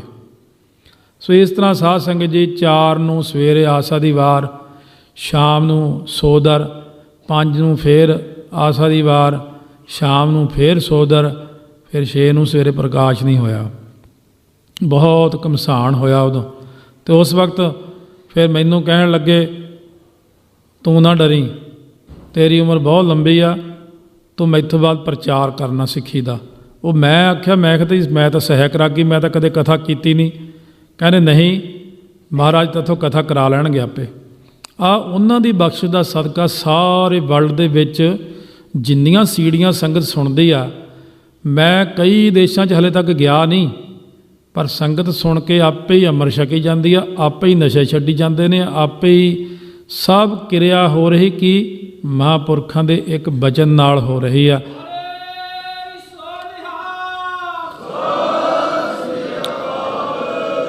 ਇੱਕ ਸਾਧ ਬਚਨ ਅਟਲਾਦਾ। ਮੈਂ ਸਿਰਫ ਤੁਹਾਡੀ ਭਾਵਨਾ ਨੂੰ ਦੇਖ ਕੇ ਤੁਹਾਨੂੰ ਦੱਸਿਆ। 5 ਜੂਨ ਰਾਤ ਨੂੰ ਚਾਦਰ ਲੈ ਕੇ ਚਿੱਟੀ ਲੰਮੇ ਪਏ ਨੇ, ਜਦੋਂ ਬੜਾ ਧਮਾਕਾ ਜਿਹਾ ਹੁੰਦਾ ਚਾਦਰ ਲਾ ਕੇ ਪੁੱਛਦੇ ਆ ਡਰਦਾ ਤਾਂ ਨਹੀਂ? ਮੈਂ ਕਿਹਾ ਨਹੀਂ ਡਰ ਤਾਂ ਨਹੀਂ ਲੱਗਦਾ, ਹੌਸਲਾ। ਕਹਿੰਦੇ ਗੁਰਮੁਖ ਸਿੰਘ ਹੁਣ ਪ੍ਰਸ਼ਾਦਾ ਲਿਆ ਭਾਈ ਛਕੀਏ। ਉਹ ਗੜਵਈ ਨੇ ਪ੍ਰਸ਼ਾਦਾ ਲਿਆਂਦਾ, ਦਾਲ ਬਿਨਾਂ ਤੜਕੇ ਤੋਂ ਛਕਦੇ ਹੁੰਦੇ ਸੀ ਆਪ ਜੀ, ਸਿਰਫ ਲੂਣ ਅਤੇ ਹਲਦੀ ਪਾ ਕੇ, ਅਤੇ 1 ਗਲਾਸ ਪਾਣੀ ਦਾ। ਪ੍ਰਸ਼ਾਦੇ ਰੱਖੇ ਉਹਨਾਂ ਨੇ 2-3 ਪ੍ਰਸ਼ਾਦੇ ਰੱਖੇ, ਪਹਿਲਾਂ 2 ਛਕ ਲਏ, 1 ਪ੍ਰਸ਼ਾਦਾ ਥਾਲੀ ਛੱਡਤਾ। ਕਹਿੰਦੇ ਗੁਰਮੁਖ ਸਿੰਘ ਤੇਰੇ ਕੋਲ ਹੋਰ ਕਿੰਨੇ ਪ੍ਰਸ਼ਾਦੇ? ਕਹਿੰਦੀ 2। ਕਹਿੰਦੇ ਆ ਠਾਕਰ ਸਿੰਘ ਨੂੰ ਦੇ ਦੇ। ਆਪਦੀ ਥਾਲੀ ਮੇਰੇ ਅੱਗੇ ਕਰਤੀ, ਪਾਣੀ ਵਾਲਾ ਗਲਾਸ ਦੇਤਾ। ਕਹਿੰਦੇ ਆ 2 ਪ੍ਰਸ਼ਾਦੇ ਵੀ ਇਹਨੂੰ ਰੱਖ ਦੇ। ਮੈਨੂੰ ਕਹਿੰਦੇ ਡਰੀ ਨਾ, ਪਟਿਆਲੇ ਤੇਰਾ ਘਰ ਬਣਨਾ, ਤੇਰੇ 3 ਬੱਚੇ ਹੋਣਗੇ, ਰੋਟੀ ਤੋਂ ਕਦੇ ਤੂੰ ਮੁਹਤਾਜ ਨਹੀਂ ਹੋਏਗਾ, 1 ਜਹਾਜ਼ ਚੜ੍ਹੇਗਾ 1 ਉਤਰੇਗਾ। ਇਹ ਉਹਨਾਂ ਦੇ ਵਚਨਾਂ ਨਾਲ ਹੀ ਮੈਂ ਜਹਾਜ਼ ਲੋਕਲ ਬੱਸ ਬਣਾਇਆ ਹੋਇਆ, ਇੱਥੋਂ ਉਤਰਦਾ ਉੱਥੇ ਚੜ੍ਹਦਾ, ਇੱਥੋਂ ਉਤਰਦਾ ਉੱਥੇ ਚੜ੍ਹਦਾ, ਉਹ ਉਹਨਾਂ ਦਾ ਵਚਨ ਹੀ ਆ ਬਸ।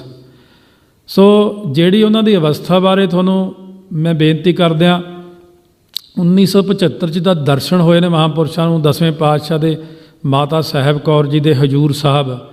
ਉਦੋਂ ਅਸੀਂ 8 ਸਿੰਘ ਨਾਲ ਸੀਗੇ, 9ਵੇਂ ਮਹਾਂਪੁਰਸ਼। ਉਹਨਾਂ ਵਿੱਚ ਦਾਸ ਸੀ, ਭਾਈ ਦਲਬੀਰ ਸਿੰਘ ਅਭਿਆਸੀ ਸੀ, ਭਾਈ ਸਵਰਨ ਸਿੰਘ ਰੋਡੇ, ਭਾਈ ਜਸਵੀਰ ਸਿੰਘ ਰੋਡੇ, ਭਾਈ ਗੁਰਦੇਵ ਸਿੰਘ ਅਸਮਾਨ ਵਾਲਾ, ਭਾਈ ਮਹਿੰਦਰ ਸਿੰਘ ਠੱਕਰ ਸੰਧੂ ਗੁਰਦਾਸਪੁਰ ਜ਼ਿਲ੍ਹੇ 'ਚ ਪਿੰਡ ਪੈਂਦਾ, ਭਾਈ ਤਰਸੇਮ ਸਿੰਘ ਵੀ ਠੱਕਰ ਸੰਧੂ ਦਾ ਸੀ, ਇੱਕ ਭਾਈ ਹੀਰਾ ਸਿੰਘ ਸਾਡੀ ਬੱਸ ਦਾ ਡਰਾਈਵਰ ਹੋਇਆ ਪਹਿਲਾਂ, ਹੁਣ ਉਹ ਕਥਾਵਾਚਕ ਵੀ ਆ। 40 ਦਿਨ ਅਸੀਂ ਮਹਾਂਪੁਰਖਾਂ ਦਾ ਬਚਨ ਮੰਨ ਕੇ ਸੰਤ ਕਰਤਾਰ ਸਿੰਘ ਜੀ ਖਾਲਸਾ ਦਾ 101 ਜਪਜੀ ਸਾਹਿਬ ਸ੍ਰੀ ਹਜੂਰ ਸਾਹਿਬ ਤਖਤ ਸਾਹਿਬ 'ਤੇ ਕੀਤਾ ਪਾਠ। ਮਹਾਂਪੁਰਸ਼ ਕਹਿੰਦੇ ਮੈਂ 151 ਕਰੂੰ, ਤੁਸੀਂ 101 ਕਰ ਲਿਓ। ਔਰ ਉੱਥੇ ਇੰਨੇ ਕੌਤਕ ਵਰਤੇ, ਰੋਜ਼ ਕੋਈ ਨਾ ਕੋਈ ਨਵਾਂ ਹੀ ਕੌਤਕ ਹੁੰਦਾ ਸੀ, ਅਤੇ ਮੈਨੂੰ ਆ ਕੇ ਦੱਸ ਦੇਣਾ। ਬਾਹਲਿਆਂ ਨੂੰ ਨਹੀਂ ਸੀ ਦੱਸਦੇ ਹੁੰਦੇ, ਕਹਿੰਦੇ ਅੱਜ ਤਾਂ ਆਹ ਹੋ ਗਿਆ, ਅੱਜ ਐਂ ਹੋ ਗਿਆ। ਮੈਂ ਚਲੋ ਜੀ ਤੁਹਾਡੀ ਚੜ੍ਹਦੀ ਕਲਾ ਮਹਾਂਪੁਰਸ਼ੋ। ਉਦੋਂ ਤਾਂ ਪਤਾ ਹੀ ਨਹੀਂ ਸੀ ਵੀ ਇਹਨਾਂ ਨੇ ਅੱਗੇ ਜਥੇਦਾਰ ਬਣਨਾ, ਉਹ ਤਾਂ ਮਿੱਤਰ ਦੋਸਤ ਹੁੰਦੇ ਸੀ। ਫਿਰ ਜਦੋਂ ਮਾਤਾ ਸਾਹਿਬ ਕੌਰ ਦੇ ਸਥਾਨ 'ਤੇ ਰਾਤ ਨੂੰ ਗਏ, ਕਹਿੰਦੇ ਅੱਜ ਸਾਰੀ ਰਾਤ ਜਾਗਣਾ। ਰਸਤੇ 'ਚ ਦੱਸੀ ਗਏ, ਸ਼ਿਕਾਰ ਘਾਟ ਬੱਸ ਉਤਰੇ, ਅਸੀਂ ਤੁਰ ਕੇ ਪੈਦਲ ਗਏ। ਉਸ ਵਕਤ ਕਹਿਣ ਲੱਗੇ ਮਾਤਾ ਸਾਹਿਬ ਕੌਰ ਨਾ ਪ੍ਰਸ਼ਾਦੇ ਛਕਣ 'ਤੇ ਬਹੁਤ ਖੁਸ਼ ਹੁੰਦੇ ਆ। ਮੈਂ ਕਿਹਾ ਅੱਛਾ ਜੀ। ਜਵਾਰ ਬਾਜਰੇ ਦੀਆਂ ਰੋਟੀਆਂ ਸਾਡੇ ਮੂਹਰੇ, ਮੇਰੇ ਮੂਹਰੇ ਰੱਖੀ ਜਾਣ, ਆਪ ਅੱਧੀ ਛਕੀ, ਸਾਨੂੰ 2-2 3-3 ਛਕਾਤੇ ਮੋਟੇ ਮੋਟੇ। ਰਾਤ ਨੂੰ ਸਾਨੂੰ ਕਹਿੰਦੇ ਹੁਣ ਸਮਾਧੀ ਲਾ ਕੇ ਇੱਥੇ ਬਹਿ ਜਾਓ, ਸਾਰੀ ਰਾਤ ਜਾਗਣਾ। ਮੈਂ ਜੀ ਪ੍ਰਸ਼ਾਦੇ ਤਾਂ ਤੁਸੀਂ ਇੰਨੇ ਛਕਾਤੇ, ਹੁਣ ਜਾਗਾਂਗੇ ਕਿਵੇਂ ਅਸੀਂ? ਕਹਿੰਦੇ ਕੋਈ ਨਹੀਂ, ਤੁਸੀਂ ਵਾਹਿਗੁਰੂ ਵਾਹਿਗੁਰੂ ਕਰੋ, ਮੂਲ ਮੰਤਰ ਪੜ੍ਹੋ। ਰਾਤ ਨੂੰ ਸਾਡੀ 7 ਸਿੰਘਾਂ ਦੀ ਮਾਲਾ ਮੂਲਾ ਤਾਂ ਕਿੱਧਰੇ ਡਿੱਗ ਪਈ, ਤਾਂ ਅਸੀਂ ਤਾਂ ਸੌਂ ਗਏ ਕੰਧ ਦੇ ਨਾਲ ਲਾ ਕੇ, ਨੀਂਦ ਬਹੁਤ ਆ ਗਈ। ਐਸੀ ਸਾਡੇ 'ਤੇ ਮਾਇਆ ਪਾਈ, ਸਿਰਫ ਗੁਰਦੇਵ ਸਿੰਘ ਅਸਮਾਨ ਵਾਲਾ ਜਾਗਦਾ ਸੀ। ਫਿਰ ਉਸ ਵਕਤ ਰਾਤ ਨੂੰ 12 ਵਜੇ ਅੱਖਾਂ 'ਚੋਂ ਅੱਥਰੂ ਅਤੇ ਵਾਹਿਗੁਰੂ ਮੰਤਰ ਦਾ ਜਾਪ ਸੰਤ ਕਹਿੰਦੇ ਮੈਂ ਕਰਦਾ ਰਿਹਾ। ਅੱਖਾਂ 'ਚੋਂ ਪਾਣੀ ਜਾਵੇ ਜਾਰ ਜਾਰ, ਇੰਨਾ ਵਿਰਾਗ ਹੋ ਗਿਆ। ਕਹਿੰਦੇ ਫਿਰ ਇੱਕਦਮ ਪ੍ਰਕਾਸ਼ ਹੋਇਆ ਅਤੇ ਸਾਰਾ ਕੁਛ ਅਲੋਪ ਹੋ ਗਿਆ ਉੱਥੋਂ। ਕਹਿੰਦੇ ਵੱਡਾ ਸਾਰਾ ਜਿਵੇਂ ਸੱਚਖੰਡ ਮਹਿਲ ਬਣ ਜਾਂਦਾ ਇਉਂ ਬਣ ਗਿਆ। ਕਹਿੰਦੇ ਮਹਿਲ ਦੇ ਵਿੱਚੋਂ ਦਰਵਾਜ਼ੇ 'ਚੋਂ ਮਾਤਾ ਸਾਹਿਬ ਕੌਰ ਜੀ ਆਏ। ਕਹਿੰਦੇ ਆ ਕੇ ਮੈਨੂੰ ਗਲਵੱਕੜੀ 'ਚ ਲੈ, ਕਹਿੰਦੇ ਪੁੱਤਰ ਰੋਂਦਾ ਕਿਉਂ ਹੈ? ਕਹਿੰਦੇ ਜਲ ਗਲਵੱਕੜੀ 'ਚ ਲਿਆ ਨਾ ਮੈਨੂੰ। ਕਹਿੰਦੇ ਮੇਰਾ ਤਾਂ ਸਰੀਰ ਪਾਟਣ ਵਾਲਾ ਹੋ ਗਿਆ ਖੁਸ਼ੀ 'ਚ, ਇੰਨੀ ਬਖਸ਼ਿਸ਼ ਹੋਈ। ਕਹਿੰਦੇ ਤੇ ਮਾਤਾ ਜੀ ਦਾ ਚਿਹਰਾ ਵੱਡਾ ਸਾਰਾ 6 ਫੁੱਟ ਕੱਦ ਆ ਮਾਤਾ ਜੀ ਦਾ, 6 ਫੁੱਟ ਦੇ 2 ਇੰਚ ਕੱਦ 10ਵੇਂ ਪਾਤਸ਼ਾਹ ਦਾ। ਉਸ ਵਕਤ ਕਹਿੰਦੇ ਮਾਤਾ ਜੀ ਕਹਿੰਦੇ ਪੁੱਤਰ ਰੋਂਦਾ ਕਿਉਂ ਆ? ਕਹਿੰਦੇ ਬਾਪੂ ਜੀ ਦਰਸ਼ਨ ਨਹੀਂ ਦਿੰਦੇ। ਮਾਤਾ ਜੀ ਕਹਿੰਦੇ ਮੈਂ ਹੁਣੇ ਬੇਨਤੀ ਕਰਦੀ ਹਾਂ। ਜਦੋਂ ਅੰਦਰ ਕਹਿੰਦੇ ਮੁੜ ਕੇ ਸੱਜੇ ਨੂੰ ਮੁੜੇ, ਵੱਡਾ ਸਾਰਾ ਪਲੰਘ ਸੀ ਸੋਨੇ ਦੇ ਪਾਵਿਆਂ ਵਾਲਾ। ਉਸ ਵਕਤ ਜਾ ਕਰਕੇ ਮਹਾਂਪੁਰਸ਼ ਕਹਿੰਦੇ ਮਾਤਾ ਜੀ ਹੱਥ ਜੋੜ ਕੇ ਖੜ੍ਹੇ, 10ਵੇਂ ਪਾਏ ਚਰਨ ਪਰੇ ਨੂੰ, ਸੀਸ ਇੱਧਰ ਨੂੰ। ਸੋ ਸੀਸ ਦੇ ਉੱਤੇ ਬਲੂ ਗ੍ਰੇ ਰੰਗ ਦੀ ਕਹਿੰਦੇ ਦਸਤਾਰ ਜਿਹੜੀ ਸਜਾਈ ਸੀ ਛੋਟੀ, ਨਾਲ ਇੱਧਰਲੇ ਪਾਸੇ ਧਨਖ, ਕਮਾਨ, ਤੀਰ ਸਾਰਾ ਕੁਝ ਪਿਆ ਸੀ। ਉਸ ਵਕਤ ਕਹਿੰਦੇ ਜੀ ਭਾਈ ਜਰਨੈਲ ਸਿੰਘ ਬੇਨਤੀ ਕਰਦੇ ਨੇ। 10ਵੇਂ ਪਾਤਸ਼ਾਹ ਦੀ ਆਵਾਜ਼ ਸੁਣੀ, ਕਹਿੰਦੇ ਮੈਨੂੰ ਕਹਿੰਦੇ ਕੀ ਕਹਿੰਦੇ ਨੇ? ਉਸ ਵਕਤ ਵਾਪਸ ਆਏ ਜਦੋਂ ਮਾਤਾ ਜੀ ਕਹਿਣ ਲੱਗੇ ਭਾਈ ਜਰਨੈਲ ਸਿੰਘ ਕੀ ਮੰਗਦਾ? ਕਹਿੰਦੇ ਜੀ ਅਬਿਨਾਸੀ ਦਰਸ਼ਨਾਂ ਦੀ ਦਾਤ ਬਖਸ਼ੋ। ਮੈਂ ਉਹ ਪਹਿਲੀ ਵਾਰ ਸੁਣੇ ਸੀ। ਸੂਰੋ ਪੱਡੇ ਪਿੰਡ ਪੈਂਦਾ ਮਹਿਤੇ ਕੋਲੇ, ਉੱਥੇ ਕੋਤਰੀ ਹੁੰਦੀ ਸੀ, ਉਦੋਂ ਮੈਨੂੰ ਸੁਣਾਏ ਬਚਨ। ਸੰਤ ਕਰਤਾਰ ਸਿੰਘ ਜੀ ਖਾਲਸਾ ਵੇਲੇ ਦੀ ਗੱਲ ਹੈ। ਕਹਿੰਦੇ ਅਬਿਨਾਸੀ ਦਰਸ਼ਨਾਂ ਦਾ ਮਤਲਬ ਹੁੰਦਾ ਜਰਰੇ ਜਰਰੇ 'ਚ ਪ੍ਰਕਾਸ਼ ਦਿਖਣਾ। ਕਹਿੰਦੇ ਜਿਹੜੀ ਅਵਸਥਾ ਭਾਈ ਨੰਦ ਲਾਲ ਦੀ ਸੀ, ਜਿਹੜੀ ਅਵਸਥਾ ਭਾਈ ਘਨੱਈਆ ਦੀ ਸੀ, ਉਹ ਅਵਸਥਾ ਮੰਗੀ ਮੈਂ। ਉਹ ਗੱਲ ਮੁੱਕੀ ਜਦੋਂ ਆਪ ਜੀ ਨੂੰ ਦਸਤਾਰ ਮਿਲੀ, ਸਭ ਕੁਝ ਹੋ ਹਵਾ ਗਿਆ। 1980 'ਚ ਅਸੀਂ ਕਲੇਰਾਂ ਨੂੰ ਗਏ। ਕਲੇਰਾਂ ਵਾਲੇ ਮਹਾਂਪੁਰਸ਼ਾਂ ਕੋਲ ਭੋਰੇ ਦੇ ਦਰਸ਼ਨ ਕਰਾਏ। ਉਹਨਾਂ ਨੇ ਬਾਬਾ ਹਰਭਜਨ ਸਿੰਘ ਜੀ ਹੁੰਦੇ ਸੀ ਉਦੋਂ। ਅਤੇ ਉਦੋਂ ਬਾਅਦ ਜਦੋਂ ਉੱਥੋਂ ਬੱਸ 'ਚ ਬੈਠ ਕੇ ਅਸੀਂ ਤੁਰ ਪਏ ਵਾਪਸ ਕੋਟ ਈਸੇ ਖਾਂ ਵੱਲ ਨੂੰ, ਵਿੱਚੋਂ ਇੱਕ ਸੜਕ ਜਾਂਦੀ ਸੀ। ਮੂਹਰਲੇ ਪਾਸੇ ਕੈਬਨ ਦੇ ਵਿੱਚ ਅਸੀਂ ਬੈਠੇ ਹਾਂ, ਮੈਂ, ਭਾਈ ਰਿਸ਼ਪਾਲ ਸਿੰਘ ਪੀਏ ਅਤੇ ਇੱਕ ਭਾਈ ਹੋਰ ਸਿੰਘ ਸੀ। ਭਾਈ ਦਾਰਾ ਸਿੰਘ ਡਰਾਈਵਰ ਗੱਡੀ ਚਲਾਉਂਦੇ ਸੀ। ਕਹਿੰਦੇ ਸਾਰੇ ਸਿੰਘ ਪਿੱਛੇ ਚਲੇ ਜਾਓ, ਅਸੀਂ ਕੋਈ ਬਚਨ ਕਰਨਾ। ਮੈਂ ਕਿਹਾ ਸ਼ਾਇਦ ਦਾਰਾ ਸਿੰਘ ਡਰਾਈਵਰ ਨਾਲ ਕਰਨਾ। ਮੈਂ ਵੀ ਉੱਠ ਖੜਿਆ ਹੋਇਆ। ਮੈਨੂੰ ਕਹਿੰਦੇ ਤੂੰ ਕਿੱਧਰ ਚੱਲਿਆ? ਤੇਰੇ ਨਾਲ ਤਾਂ ਬਚਨ ਕਰਨਾ। ਮੈਂ ਜੀ ਮੇਰੇ ਨਾਲ ਕੀ ਬਚਨ ਕਰਨਾ? ਕਹਿੰਦੇ ਕੋਈ ਨਹੀਂ, ਬਹਿ ਜਾ ਮੇਰੇ ਕੋਲੇ। ਗਲਵੱਕੜੀ ਪਾ ਕੇ ਮੈਨੂੰ ਕੰਨ 'ਚ ਕਹਿੰਦੇ ਉਹ ਅਵਸਥਾ ਮਿਲ ਗਈ ਜਿਹੜੀ 10ਵੇਂ ਪਾਤਸ਼ਾਹ ਨੇ ਕਹੀ ਸੀ। ਮੈਂ ਕਿਹਾ ਜੀ ਬਹੁਤ ਖੁਸ਼ੀ ਦੀ ਗੱਲ ਹੈ, ਵਧਾਈਆਂ ਹੋਣ ਤੁਹਾਨੂੰ। ਕਹਿੰਦੇ ਹੁਣ ਰਾਤ ਨੂੰ ਜਦ ਮੈਂ ਸੌਂਦਾ ਨਾ, ਮੈਂ ਸਰੀਰ ਛੱਡ ਕੇ ਸੱਚਖੰਡ ਚਲਾ ਜਾਂਦਾ ਰਾਤ ਨੂੰ, ਅਤੇ ਤੁਸੀਂ ਮੈਨੂੰ ਜਗਾਉਂਦੇ ਨਹੀਂ, ਹਿਲਾਉਂਦੇ ਨਹੀਂ। ਕਈ ਵਾਰ ਮੈਨੂੰ ਪਏ 10 ਵੱਜ ਜਾਂਦੇ ਆ, 12 ਵੱਜ ਜਾਂਦੇ ਆ, ਮੈਨੂੰ ਮਾੜਾ ਜਿਹਾ ਹਿਲਾ ਦਿਆ ਕਰੋ। ਮੈਂ ਆਖਿਆ ਜੀ ਸਾਨੂੰ ਹੁਣ ਕੀ ਪਤਾ ਏਡੀ ਵੱਡੀ ਅਵਸਥਾ। ਮੈਂ ਤਾਂ ਸੋਚਿਆ ਸ਼ਾਇਦ ਵੀ ਸੰਤ ਰਾਤ 2 ਵਜੇ ਬਰਾਜੇ ਆ, ਵੀ ਥੱਕੇ ਹੋਏ ਆ, ਹੋਰ ਆ। ਕਹਿੰਦੇ ਨਹੀਂ, ਅਵਸਥਾ ਹੀ ਇੰਨੀ ਉੱਚੀ ਚਲੀ ਗਈ ਹੈ। ਕਹਿੰਦੇ ਮੈਨੂੰ ਹਰ ਥਾਂ ਦੇ ਉੱਤੇ ਪ੍ਰਕਾਸ਼ ਹੀ ਦਿਖਦਾ ਬਸ ਵਾਹਿਗੁਰੂ ਦਾ। ਮੈਂ ਕਿਹਾ ਜਿਹੜਾ ਆਹ ਹੋ ਰਿਹਾ ਸਾਰਾ ਕੁਛ, ਕਹਿੰਦੇ ਇਹ ਡੰਡੇ ਵਾਲੇ ਦਾ ਹੁਕਮ ਹੈ ਬਾਪੂ ਦਾ, ਮੈਂ ਆਪਣੀ ਮਰਜ਼ੀ ਨਹੀਂ ਕਰ ਰਿਹਾ ਕੁਛ, ਮੈਨੂੰ ਜਿਹੜੀ ਉਹਨਾਂ ਨੇ ਬਚਨ ਕਹੇ। ਸੋ ਇਸ ਕਰਕੇ ਸਾਨੂੰ ਹੁਕਮ ਸੀ ਕੀਰਤਨ ਕਰਨ ਦਾ। ਸੋ ਅਖੀਰਲੇ ਸਮੇਂ 'ਤੇ ਮਹਾਂਪੁਰਸ਼ਾਂ ਨੇ ਸਾਨੂੰ ਇੱਕ ਬਚਨ ਕੀਤਾ, ਤੁਸੀਂ ਸੰਕਲਪ ਨਾ ਕਰਿਓ ਮੇਰੇ ਨਾਲ ਜਾਣ ਦਾ। ਉਸ ਵਕਤ ਸਾਨੂੰ ਥੱਲੇ ਹੀ ਛੱਡ ਦਿੱਤਾ ਤਾਂ ਆਹ 35-40 ਸਿੰਘ ਨਾਲ ਬਸ ਆਵਾਜ਼ ਸੁਣਦੀ ਸੀ, ਰਾਜ ਕਰੇਗਾ ਖਾਲਸਾ, ਪੰਥ ਕੀ ਜੀਤ ਕਰਦੇ ਹੋਏ ਸਾਰੇ ਬਾਹਰ ਨਿਕਲ ਗਏ। ਔਰ ਉਸ ਤੋਂ ਬਾਅਦ ਅਸੀਂ ਆਪਣੇ ਪਿਛਲੇ ਪਾਸੇ ਸਾਡੇ ਕੁਆਟਰ ਸੀ, ਸੋ ਜਿਵੇਂ ਮੁਲਾਜ਼ਮ ਰਹਿੰਦੇ ਹੁੰਦੇ ਨੇ ਉੱਥੇ ਆਏ। ਉਸ ਤੋਂ ਬਾਅਦ ਅਸੀਂ ਆਪਣੇ ਜੁੱਤੀ ਪਾਈ, ਜੋੜਾ ਪਾਇਆ। ਜਦੋਂ ਬਿਲਕੁਲ ਸਾਰਾ ਸਮਾਪਤ ਹੋ ਗਿਆ, ਸਾਨੂੰ ਇੱਕ ਹੁਕਮ ਸੀ ਵੀ ਤੁਸੀਂ ਬਾਹਰ ਚਲੇ ਜਾਣਾ। ਬਸ ਅਸੀਂ ਬਾਹਰ ਚਲੇ ਗਏ ਪਿਛਲੇ ਰਸਤੇ, ਔਰ ਮਹਾਂਪੁਰਸ਼ਾਂ ਦੇ ਹੁਕਮ ਅਨੁਸਾਰ ਅਸੀਂ ਦੱਸਤਾ ਉਹਨਾਂ ਨੂੰ ਸਹੀ ਅਸੀਂ ਤਾਂ ਭਾਈ ਇੱਥੇ ਕੀਰਤਨ ਕਰਨ ਵਾਲੇ ਰਾਗੀ ਹਾਂ। ਤਾਂ ਉਦੋਂ ਸ਼੍ਰੋਮਣੀ ਕਮੇਟੀ 'ਚ ਮਹਾਂਪੁਰਸ਼ਾਂ ਨੇ ਆਪ ਹੀ ਮੇਰਾ ਵਿਆਹ ਕੀਤਾ, ਆਪ ਹੀ ਮਹਾਂਪੁਰਸ਼ਾਂ ਨੇ ਸਾਨੂੰ ਨੌਕਰੀ 'ਤੇ ਲਵਾਇਆ ਅਤੇ ਕਹਿੰਦੇ ਤੁਸੀਂ ਤਾਂ ਭਾਈ ਕੀਰਤਨ ਵਾਲੇ ਹੀ ਹੋ, ਤੁਸੀਂ ਤਾਂ ਕਥਾ ਹੀ ਕਰਨੀ ਆ, ਹੋਰ ਨਹੀਂ ਕੁਛ। ਅਤੇ ਇਸ ਤਰ੍ਹਾਂ ਸਾਨੂੰ ਹੁਕਮ ਹੈ ਸਾਧ ਸੰਗਤ ਜੀ ਮਹਾਂਪੁਰਸ਼ਾਂ ਵੱਲੋਂ ਪ੍ਰਚਾਰ ਕਰਨ ਦਾ। ਸੋ ਦਾਸ ਪ੍ਰਚਾਰ ਹੀ ਕਰਦਾ। ਇਸ ਤਰ੍ਹਾਂ ਮਹਾਂਪੁਰਸ਼ਾਂ ਦੇ ਜਿਹੜੇ ਬਚਨ ਹੋਏ, ਉਸ ਤੋਂ ਬਾਅਦ ਮਹਾਂਪੁਰਸ਼ਾਂ ਦੇ ਨਾਲ ਕਿਤਨੇ ਹੀ ਹੋਰ ਜਿਹੜੇ ਕੌਤਕ ਵਰਤੇ ਉਹਦੇ ਬਾਰੇ, ਕਿਉਂਕਿ ਇੱਕ ਹੁੰਦਾ ਅੱਖੀਂ ਦੇਖੀ ਕੋਈ ਚੀਜ਼, ਅੱਖਾਂ ਨਾਲ ਕੁਛ ਵੀ ਨਹੀਂ ਦੇਖਿਆ। ਅਸੀਂ ਤਾਂ ਸਿਰਫ ਵਿਰਾਗ ਹੀ ਇੰਨਾ ਸੀ ਸਾਡੇ ਮਨ 'ਚ ਕਿ ਪਤਾ ਨਹੀਂ ਕੀ ਬਣਿਆ। ਉਸ ਵਕਤ ਮਹਾਂਪੁਰਸ਼ਾਂ ਨੇ ਬਾਬਾ ਠਾਕਰ ਸੋਹਣਾ ਕੋਲ ਜਦ ਮੈਂ 1985 'ਚ ਆ ਕੇ ਮਿਲਿਆ, ਮਹਾਂਪੁਰਸ਼ਾਂ ਨੇ ਮੇਰਾ ਹੌਸਲਾ ਵਧਾਇਆ। ਕਹਿੰਦੇ ਠਾਕਰ ਸਿਆਂ ਸੋ ਮਨ ਦੇ ਅੰਦਰ ਵਿਰਾਗ ਨਹੀਂ ਕਰਨਾ ਭਾਈ। ਅਤੇ ਬ੍ਰਹਮ ਗਿਆਨੀ ਮਹਾਂਪੁਰਸ਼ਾਂ ਦਾ ਬਚਨ ਸੀ, ਕਹਿੰਦੇ ਮਹਾਂਪੁਰਖ ਜ਼ਰੂਰ ਕਿਰਪਾ ਕਰਨਗੇ, ਆਉਣਗੇ, ਤੂੰ ਮਨ ਦੇ ਅੰਦਰ ਵਿਰਾਗ ਨਾ ਕਰੀ।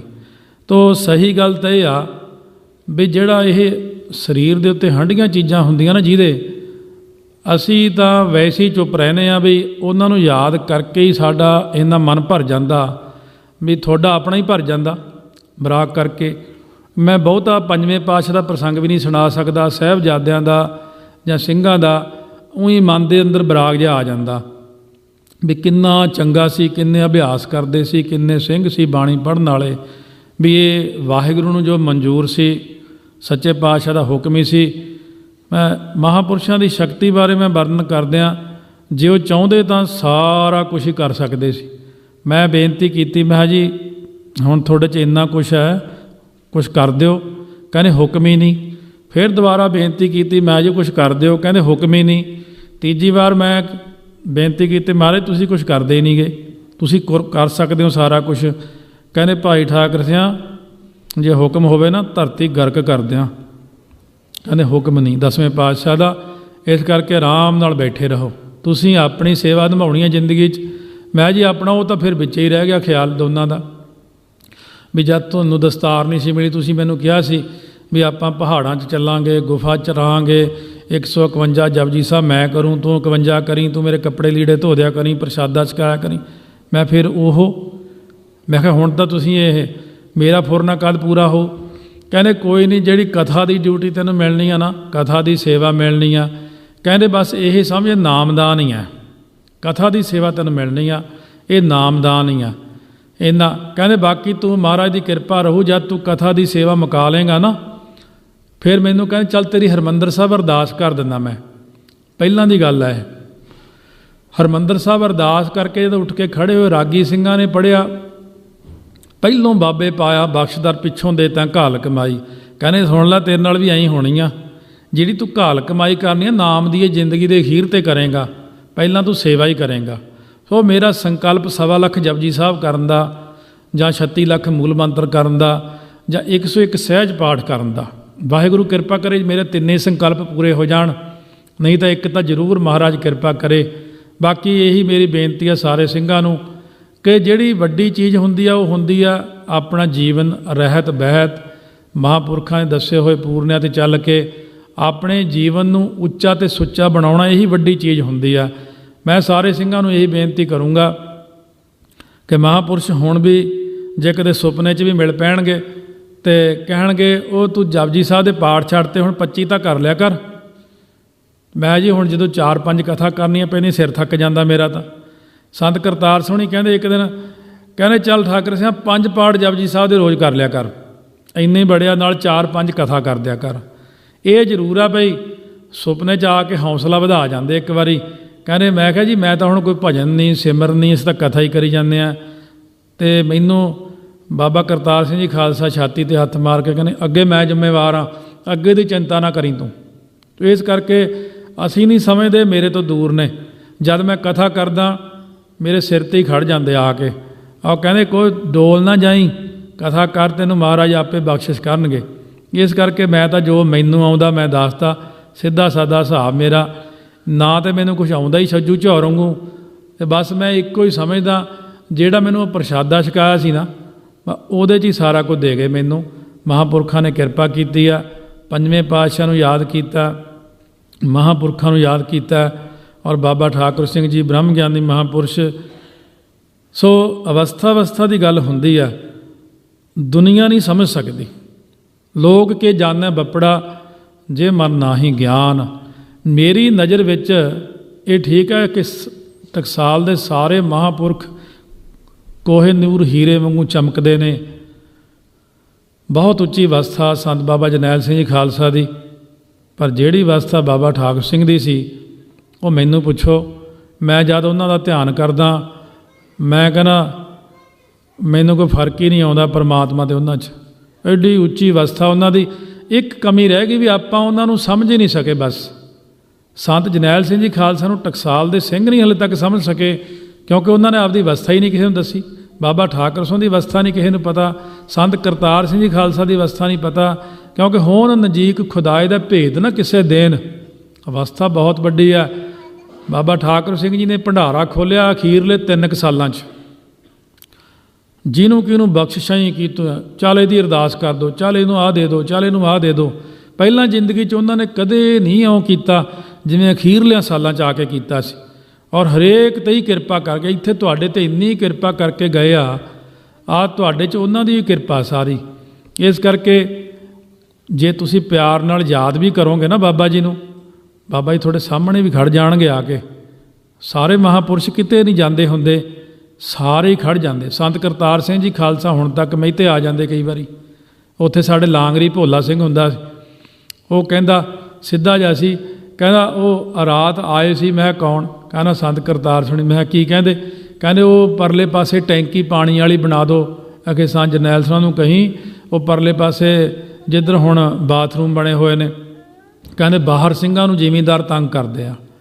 ਇਸ ਤਰ੍ਹਾਂ ਮਹਾਂਪੁਰਸ਼ ਕਿਤੇ ਵੀ ਨਹੀਂ ਗਏ। ਸਿਰਫ ਇੱਕ ਯਾਦ ਰੱਖੋ, ਸੋ ਨਾਨਕ ਕੱਚੜਿਆਂ ਸਿਓ ਤੋੜ ਢੂੰਡ ਸੱਜਣ ਸੰਤ ਪੱਕਿਆਂ। ਸੋ ਸੰਤ ਮਹਾਂਪੁਰਸ਼ ਹਮੇਸ਼ਾ ਸਾਡੇ ਨਾਲ ਨੇ। ਇਹ ਬੜੀਆਂ ਵੱਡੀਆਂ ਅਵਸਥਾਵਾਂ ਨੇ ਵੀ ਗੁਰੂ ਗ੍ਰੰਥ ਸਾਹਿਬ ਉਹੀ ਜੋਤ ਹੈ ਜੋ 10ਵੇਂ ਪਾਤਸ਼ਾਹ ਸੀ, ਜੋ ਪਹਿਲੇ ਪਾਤਸ਼ਾਹ। ਔਰ ਜਦੋਂ ਕਦੇ ਮਹਾਂਪੁਰਸ਼ ਦਰਸ਼ਨ ਵੀ ਦਿੰਦੇ ਆ ਨਾ, ਜਿੰਨੇ ਮਹਾਂਪੁਰਸ਼ ਅਜੇ ਤੱਕ ਹੋਏ ਵੱਡੇ ਵੱਡੇ, ਇਹ ਕਈ ਵਾਰ ਗੁਰੂ ਗ੍ਰੰਥ ਸਾਹਿਬ ਦੇ ਸਰੂਪ 'ਚੋਂ ਹੀ ਪ੍ਰਗਟ ਹੋ ਜਾਂਦੇ ਅਤੇ ਸਰੂਪ 'ਚ ਹੀ ਅਲੋਪ ਹੋ ਜਾਂਦੇ ਆ। ਇਹ ਕਈ ਸਿੰਘ ਬੜੇ ਉੱਚੀ ਅਵਸਥਾ ਦੇ ਉਹ ਦੱਸ ਦਿੰਦੇ ਮੈਨੂੰ। ਇਸ ਕਰਕੇ ਆਪ ਵੀ ਸੱਚੇ ਪਾਤਸ਼ਾਹ ਕਈ ਵਾਰ ਗੁਰੂ ਗ੍ਰੰਥ ਸਾਹਿਬ 'ਚੋਂ ਹੀ ਪ੍ਰਕਾਸ਼ਮਾਨ ਹੋ ਜਾਂਦੇ ਨੇ ਅਤੇ ਆਪ ਹੀ ਅਲੋਪ ਹੋ ਜਾਂਦੇ ਨੇ। ਬਸ ਵੱਡੀ ਸ਼ਰਧਾ ਗੁਰੂ ਗ੍ਰੰਥ ਸਾਹਿਬ 'ਤੇ ਰੱਖਿਓ ਕਿ ਗੁਰੂ ਗ੍ਰੰਥ ਸਾਹਿਬ ਮਹਾਰਾਜ ਸੱਚੇ ਪਾਤਸ਼ਾਹ ਆਪ ਵਾਹਿਗੁਰੂ, ਆਪ ਅਕਾਲ ਪੁਰਖ ਹੈ। ਗੁਰੂ ਗ੍ਰੰਥ ਸਾਹਿਬ ਚਾਹੁਣ ਤਾਂ ਆਪਣੇ ਸਾਰਿਆਂ ਨੂੰ ਬ੍ਰਹਮ ਗਿਆਨ ਦੇ ਸਕਦੇ ਆ। ਬਸ ਇਹੀ ਬੇਨਤੀ ਆ ਕਿ ਵੱਧ ਤੋਂ ਵੱਧ ਜਿਹੜੇ ਜਪਜੀ ਸਾਹਿਬ ਦੇ ਪਾਠ ਕਰੋ, ਵੱਧ ਤੋਂ ਵੱਧ ਜੇ ਸੁਖਮਨੀ ਸਾਹਿਬ ਕਰ ਸਕਦੇ ਹੋ ਸੁਖਮਨੀ ਸਾਹਿਬ ਕਰੋ, ਮੂਲ ਮੰਤਰ ਦਾ ਅਭਿਆਸ ਕਰੋ। ਸਹਿਜ ਪਾਠ ਕਰਨਾ ਤੁਹਾਡੇ ਲਈ ਔਖਾ, ਜੇ ਕਰ ਸਕਦੇ ਹੋ ਤਾਂ ਸਹਿਜ ਪਾਠ ਕਰੋ। ਦਾਸ ਨੇ 11 ਸਹਿਜ ਪਾਠ ਕੀਤੇ ਸੀ ਜਦ ਮਹਾਰਾਜ ਨੇ ਬਖਸ਼ਿਸ਼ ਕੀਤੀ, ਸੋ ਉਸ ਵਕਤ। ਇਸ ਕਰਕੇ ਬੇਨਤੀ ਆ ਵੀ ਸਾਰੀ ਸੰਗਤ, ਫਿਰ ਇੱਥੇ ਮੈਨੂੰ ਹੁਕਮ ਹੋਇਆ ਸੀ ਵੀ ਪਿਆਰ ਨਾਲ ਜਿੰਨਾ ਮਰਜ਼ੀ ਟਾਈਮ ਲਾ ਲਓ। ਟਾਈਮ ਤਾਂ ਵੱਧ ਹੀ ਹੋ ਗਿਆ, ਪਰ ਜਿਨ੍ਹਾਂ ਦੀ ਯਾਦ 'ਚ ਬੈਠਿਆ ਮਹਾਂਪੁਰਖਾਂ ਦੀ, ਉਹਨਾਂ ਨੇ ਬੜੀ ਕਿਰਪਾ ਕੀਤੀ ਆ। ਬੇਅੰਤ ਗੱਲਾਂ ਰਹਿ ਗਈਆਂ ਹੋਣਗੀਆਂ, ਬੋਲਣ ਨੂੰ ਸਮਾਂ ਬਹੁਤ ਘੱਟ ਗਿਆ, ਔਰ ਬੇਅੰਤ ਗਲਤੀਆਂ ਹੋ ਗਈਆਂ ਹੋਣਗੀਆਂ। ਸਾਰੀ ਸੰਗਤ ਨੇ ਮਾफ़ ਕਰਨਾ। ਪਿਆਰ ਸਤਿਕਾਰ ਨਾਲ ਸਾਰੀ ਸੰਗਤ ਸਿਰਫ 1 ਮਿੰਟ ਲਈ ਵਾਹਿਗੁਰੂ ਮੰਤਰ ਦਾ ਅਭਿਆਸ ਕਰ ਲਈਏ। ਫਿਰ ਭਾਈ ਬਲਬੀਰ ਸਿੰਘ ਉਹਨਾਂ ਨੇ ਬਚਨ ਕਰਨੇ ਨੇ ਪਿਆਰ ਸਤਿਕਾਰ ਨਾਲ। ਵਾਹਿਗੁਰੂ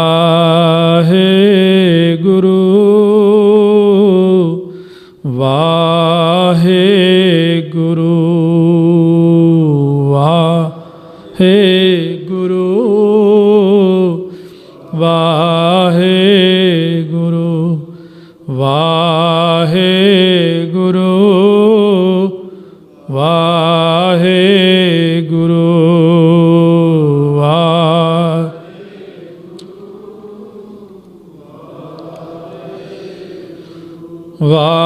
ਵਾਹਿਗੁਰੂ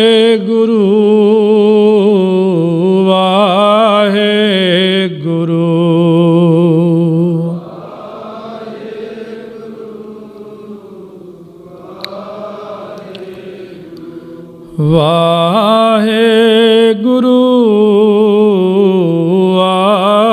ਵਾਹਿਗੁਰੂ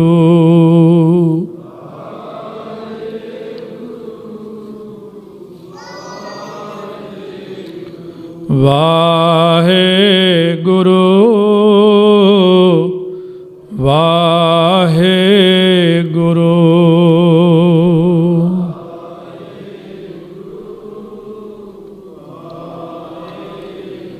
ਸੋ ਇਸ ਤਰ੍ਹਾਂ ਸਾਰੇ ਜਣੇ ਨਾਮ ਦਾ ਅਭਿਆਸ ਕਰਦੇ ਰਹੀਏ। ਸਤਿਗੁਰੂ ਮਹਾਰਾਜ ਸਾਡੇ 'ਤੇ ਬਖਸ਼ਿਸ਼ ਕਰਨ। ਇੱਕ ਬਚਨ ਸੰਤਾਂ ਦਾ ਯਾਦ ਆ ਗਿਆ। ਗੁਰੂ ਨਾਨਕ ਨਿਵਾਸ ਦੇ ਉੱਤੇ ਇਕੱਲੇ ਹੀ ਬੈਠੇ ਸੀ ਉਸ ਵਕਤ, ਜਦੋਂ ਮੈਂ ਮਾਈਕ ਲਾ ਰਿਹਾ ਸੀ, ਕੋਈ ਇੰਟਰਵਿਊ ਹੋਣੀ ਸੀ। ਬੈਠੇ ਬੈਠੇ ਇੱਕ ਵਾਰ ਬੜੀ ਜ਼ੋਰ ਨਾਲ ਕਹਿੰਦੇ ਵਾਹਿਗੁਰੂ ਵਾਹਿਗੁਰੂ। ਉਹ ਵਾਹਿਗੁਰੂ ਕਹਿਣ ਦੀ ਦੇਰ ਸੀ, ਮੈਨੂੰ ਇਉਂ ਲੱਗਿਆ ਜਿਵੇਂ ਮੇਰੇ ਅੰਦਰ ਹੀ ਪ੍ਰਵੇਸ਼ ਕਰ ਗਿਆ ਨਾਮ। ਇਤਨੀ ਜ਼ੋਰ ਦੀ ਮਹਾਂਪੁਰਸ਼ਾਂ ਨੇ ਵਾਹਿਗੁਰੂ ਕਿਹਾ। ਸੋ ਬ੍ਰਹਮ ਗਿਆਨੀ ਦੇ ਮੁਖ ਵਿੱਚੋਂ ਸਿਰਫ ਇੱਕ ਵਾਰੀ ਵਾਹਿਗੁਰੂ ਨਿਕਲ ਜਾਂਦਾ, ਉਹੀ ਬਹੁਤ ਵੱਡੀ ਗੱਲ ਹੈ। ਭੁੱਲਾਂ ਚੁੱਕਾਂ ਦੀ ਮਾਫੀ ਬਖਸ਼ਣੀ। ਪਿਆਰ ਨਾਲ ਫਤਿਹ ਉਚਾਰਨ ਕਰੀਏ। ਵਾਹਿਗੁਰੂ ਜੀ ਕਾ ਖਾਲਸਾ, ਵਾਹਿਗੁਰੂ ਜੀ ਕੀ ਫਤਿਹ।